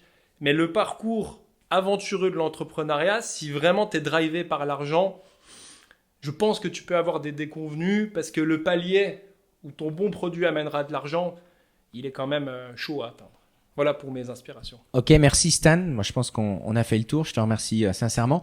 On peut te retrouver, tu vas nous dire un peu où est-ce qu'on peut te retrouver. Le site Nymphévolution, c'est ça ? Nymphévolution.com. Et si on veut rentrer en contact avec toi ou te remercier ou pourquoi pas te faire intervenir sur d'autres sujets, parce que c'est vrai que tu es quand même un entrepreneur inspirant, je trouve franchement. L'une des personnes les plus riches que je connaisse et qui vit de ses propres mains, je le précise. Même si tu veux pas le dire face à la caméra, tu es quand même une réussite à mes yeux. Je te connais depuis plus de 10 ans. Je te remercie. Et donc voilà, donc si les gens ils veulent rentrer un peu en contact, où est-ce qu'on peut te trouver, etc. Moi, je suis un sauvage. Hein. Je mets l'email direct et le téléphone, Nymphévolution, contact. Et puis, il y a tout qui est marqué, téléphone, email. Comme je suis à petite échelle, je suis humain avec les gens. Et puis, Nymphévolution sur Google, c'est tellement singulier qu'il y a du Facebook, du Instagram. Vous me faites un email, vous m'appelez, c'est toujours un plaisir. Ok, merci. Merci Ben.